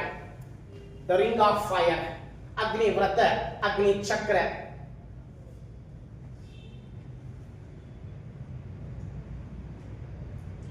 ನೋಡಿ ಇಲ್ಲೇನ್ ಕಾಣಿಸ್ತದೆ ಪಟ್ಟಿ ನಿಮಗೆ? ಅದ ಇದ ಪಟ್ಟಿ ನೀಲಿ ಪರ್ಪಲ್ ಕಲರ್ ಏನ್ ಕಂಡು ಬರ್ತದೆ? ಇದಕ್ಕ ಅಗ್ನಿ ವ್ರತ ಅಂತ ಕರೆದ. The ring of fire. ಅದ ಇಲ್ಲಿ ನಿಮಗೆ ಬೇಕಾದ ಇದನ್ನು ನೋಡ್ಕೊಂಡಿರ್ಬೇಕು, ಕರೆಕ್ಟಾಗಿ ಕಾಣಿಸ್ತದೆ. ಯಾಕೆ ಕ್ವಶನ್ ಇದ್ರಾಗ ಬಂದಿರ್ತಾರೆ. ನಾಳೆ ನಿಮಗೆ ಕ್ವಶನ್ ಇದ್ರಾಗ ಕೇಳ್ತಾರೆ. ಬಹಳ ಫೇಮಸ್ ಐತಿ ಇದು, ಬಹಳ ಫೇಮಸ್ ಐತಿ ನೋಡ್ರಿ. ಪೆಸಿಫಿಕ್ ಸಾಗರದಾಗ, ಪೆಸಿಫಿಕ್ ಕರಾವಳಿ ವರ್ಷ ನಿಮಗೆ ಪೆಸಿಫಿಕ್ ಕರಾವಳಿ, ದಕ್ಷಿಣ ಪೆಸಿಫಿಕ್ ಸಾಗರದಾಗ ಈ ಪ್ರದೇಶದಾಗ ಮ್ಯಾಕ್ಸಿಮಮ್ ಜ್ವಾಲಾಮುಖಿಗಳು ಅಲ್ಲೇ ಭೂಕಂಪಗಳು ಆಗ್ತಾವ, ಅಲ್ಲೇ ಮ್ಯಾಕ್ಸಿಮಮ್ ಜ್ವಾಲಾಮುಖಿಗಳು ಆಗ್ತಾವ. ಇದು ಸುಮಾರು ಎಷ್ಟು ಉದ್ದ ಐತಿಪ್ಪ ಅಂದ್ರೆ ಸುಮಾರು 40,000 ಕಿಲೋಮೀಟರ್. ಇದು ಸುಮಾರು 40,000 ಕಿಲೋಮೀಟರ್ ಉದ್ದ ಐತಿ ನೋಡ್ರಿ. ಸುಮಾರು 40,000 ಕಿಲೋಮೀಟರ್ ಉದ್ದ ಐತಿ. ಅದ ಅಲ್ಲೇ ಜ್ವಾಲಾಮುಖಿಗಳು ಆಗ್ತಾವ. ಇಲ್ಲಿ ಟ್ರೆಂಚ್, ಟೋಂಗಾ ಟ್ರೆಂಚ್ ಅಂತ ತಗ್ಗಿದೆ. ಪೆಸಿಫಿಕ್ ಸಾಗರದಾಗ ಟೋಂಗಾ ಟ್ರೆಂಚ್ ಇದೆ, ಅಲ್ಲಿ ಆಗ್ತದೆ. ಇಲ್ಲಿ ಒಂದು ತಗ್ಗಿದೆ, ಮರಿಯಾನಾ ಟ್ರೆಂಚ್ ಇದೆ, ಅದೇ ಫಿಲಿಪೈನ್ ಟ್ರೆಂಚ್ ಇದೆ. ವಿಶೇಷವಾಗಿ ಆ ತಗ್ಗು ಪ್ರದೇಶದಾಗ ಸಾಗರಗಳಲ್ಲಿ ಮತ್ತೆ ಬೇರೆ ಬೇರೆ ಬರ್ತಾವು. ಖಂಡಾವರಣ ಪ್ರದೇಶ, ಖಂಡಾವರಣ ಇಳಿಜಾರು, ಆಳ ಸಾಗರ ಮೈದಾನ, ಸಾಗರ ತಗ್ಗುಗಳು. ಆ ಸಾಗರ ತಗ್ಗುಗಳಲ್ಲಿ ವಿಶೇಷವಾಗಿ ಜ್ವಾಲಾಮುಖಿಗಳು ಆಗ್ತಾವೆ. ಆಳ ಸಾಗರ ಮೈದಾನ, ಖಂಡಾವರಣ ಪ್ರದೇಶ, ಖಂಡಾವರಣ ಇಳಿಜಾರು, ಆಳ ಸಾಗರ ಮೈದಾನ, ಸಾಗರ ತಗ್ಗುಗಳು, continental shelf, continental slope, deep sea plain, ocean trench, ocean deeps. ಜ್ವಾಲಾಮುಖಿಗಳು ಆಗುವುದು ವಿಶೇಷವಾಗಿ ಈ ಪ್ರದೇಶಗಳ ಬಗ್ಗೆ ಇಲ್ಲಿ ಡೀಪ್ಸ್ ಟ್ರೆಂಚ್ ಬರ್ತಾವೆ. ಇನ್ನು ಭೂಕಂಪಗಳು ಆಗುವುದು ಆಳ ಸಾಗರ ಮೈದಾನದಾಗ, ಅಲ್ಲಿ ಜ್ವಾಲಾಮುಖಿಗಳು ಆಗ್ತಾವೆ. ಎಸ್ ನೋಡ್ರಿ, ಇಲ್ಲಿ ನಾ ಮೊನ್ನೆ ನಿಮಗೆ ಭೂಕಂಪಗಳ ಬಗ್ಗೆ ಬರ್ಸೇನೆ. ಅದ ಅವ ದೇಶಗಳು ಇಲ್ಲಿ ಆಸ್ಟ್ರೇಲಿಯಾ ಬರ್ತದೆ, Indonesia, Malaysia, Thailand, Philippines, Japan ವಿಶೇಷವಾಗಿ ಇವೆಲ್ಲ ಪ್ರದೇಶಗಳಲ್ಲಿ ಇದು ಅಮೆರಿಕಾದ ಪಶ್ಚಿಮ ಭಾಗ ಬರ್ತದೆ. ಓಕೆ, ದಕ್ಷಿಣ ಅಮೆರಿಕಾದ ಪಶ್ಚಿಮ ಭಾಗ. ಇಲ್ಲಿ ಆಂಡೀಸ್ ಪರ್ವತ ಶ್ರೇಣಿ ಬರ್ತದೆ, ರಾಕಿ ಪರ್ವತ ಶ್ರೇಣಿ ಬರ್ತದೆ. ಅದ ಇಲ್ಲಿ ವಿಶೇಷವಾಗಿ ಇಲ್ಲಿ ಆಗುದಿಲ್ಲ, ಇದು ಬಿಟ್ಟು ಹೊರಗೆ ಆಗ್ತಾ ಉಂಟು. ಇದಕ್ಕೆ the ring of fire. Same ಭೂಕಂಪಗಳ ಬಗ್ಗೆ ಬರ್ಷನಲ್ಲ, ಅವ ದೇಶಗಳಲ್ಲಿ ವಿಶೇಷವಾಗಿ ಜ್ವಾಲಾಮುಖಿಗಳು ಆಗ್ತಾವ. Okay, the ring of fire. ಇದನ್ನ ಕನ್ಫ್ಯೂಷನ್ ಮಾಡ್ಕೋಬೇಡಿ. ಇನ್ನೊಂದು ಬರ್ತದೆ the wings of fire. The wings of ಬರ್ಕೋಬೇಡ, ಜಸ್ಟ್ ಕೇಳ್ರಿ. The wings the ring of fire ಅನ್ನೋದು ಜ್ವಾಲಾಮುಖಿಗೆ ಸಂಬಂಧ ಐತಿ. ದ ರಿಂಗ್ ಆಫ್ ಫೈರ್ ಅನ್ನೋದು ಶಾಂತ ಮಹಾಸಾಗರದ ಕರಾವಳಿಗೆ ಕೊಟ್ಟಂತ ಹೆಸರು. ಆದರೆ ಇಲ್ಲಿ the wings, WINGS wings, the wings of fire ಅನ್ನೋದು ಅಬ್ದುಲ್ ಕಲಾಂ ಅವರ ಜೀವನ ಚರಿತ್ರೆ ಹೊಂದಿದ ಒಂದು ಪುಸ್ತಕ. ಅಬ್ದುಲ್ ಕಲಾಂ ಅವರ ಜೀವನ ಚರಿತ್ರೆ ಹೊಂದಿದ ಒಂದು ಪುಸ್ತಕ ದ ವಿಂಗ್ಸ್ ಆಫ್ ಫೈರ್. ಅದ wings of fire Abdul Kalam ಅವರಿಗೆ ಸಂಬಂಧಪಟ್ಟಿದ್ರೆ, ದ ರಿಂಗ್ ಆಫ್ ಫೈರ್ ಜ್ವಾಲಾಮುಖಿಗೆ ಸಂಬಂಧಪಟ್ಟಿರ್ತದೆ. ಓಕೆ, ವಿಶೇಷವಾಗಿ ಈ ದೇಶಗಳಲ್ಲಿ ಜ್ವಾಲಾಮುಖಿಗಳು ಆಗ್ತಾವ. ಆಮೇಲೆ ಅಟ್ಲಾಂಟಿಕ್ ಸಾಗರ ಮ್ಯಾಪ್ ತೋರಿಸಿದ್ನಲ್ಲ, ಅಟ್ಲಾಂಟಿಕ್ ಸಾಗರದ ಬಗ್ಗೆ. ಮಧ್ಯ ಅಟ್ಲಾಂಟಿಕ್ ಗಿರಿ ಶ್ರೇಣಿ ಎಲ್ಲಿ ಆಗ್ತಾವ? ಮತ್ತೆ ಜ್ವಾಲಾಮುಖಿಗಳು ಮಧ್ಯ ಅಟ್ಲಾಂಟಿಕ್ ಗಿರಿ ಶ್ರೇಣಿ ಒಳಗ ಆಗ್ತಾವ. ಮಧ್ಯ ಅಟ್ಲಾಂಟಿಕ್ ಗಿರಿ ಶ್ರೇಣಿ ಒಳಗ ಆಗ್ತಾವ ಜ್ವಾಲಾಮುಖಿಗಳು. ಮಧ್ಯ ಅಟ್ಲಾಂಟಿಕ್ ಗಿರಿ ಶ್ರೇಣಿ ಒಳಗ ಆಗ್ತಾವ. ಮತ್ತೆಲ್ಲಿ ಆಗ್ತಾವೆ? ಆಫ್ರಿಕಾದ ಸೀಳು ಕಣಿವೆ ಪ್ರದೇಶ, ಆಫ್ರಿಕಾದ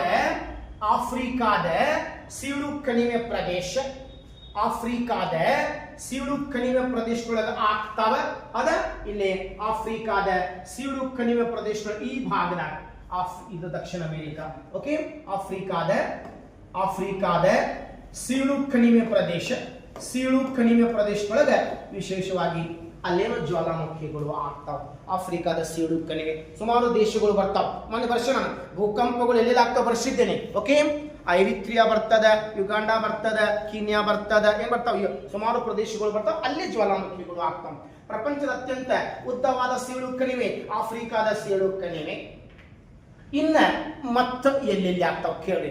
IAS ಎಕ್ಸಾಮ್ದಾಗ ಕೇಳಿದ ಪ್ರಶ್ನೆ, UGC ನೆಟ್ ಎಕ್ಸಾಮ್ದಾಗ ಕೇಳಿದ ಪ್ರಶ್ನೆ, ಜ್ವಾಲಾಮುಖಿಗಳು ಕೆಳಗಿನ ಯಾವ ಪ್ರದೇಶಗಳಲ್ಲಿ ಸಂಭವಿಸ್ತಾ ಪ್ರಶ್ನೆ ಕೇಳೋಣ. ಅಲ್ಲಿ ಆನ್ಸರ್ ಏನ್ ಕೊಟ್ಟಾನ ಹೇಳಿ ನಾನು ನಿಮಗೆ. ಭೂಫಲಕಗಳು ಕೂಡುವಂತ ವಲಯಗಳು. ಹೌದಾ? ಭೂಫಲಕಗಳ ಕೂಡುವ ವಲಯಗಳು, ಕನ್ವರ್ಜೆಂಟ್ ಪ್ಲೇಟ್ ಬೌಂಡ್ರೀಸ್. ಭೂಫಲಕಗಳ ಭೂಫಲಕಗಳ ವಿಭಜನಾ ವಲಯ. ವಿಭಜನಾ ವಲಯ ಅಂದರೆ divergent plate boundaries, convergent plate boundaries, divergent plate boundaries.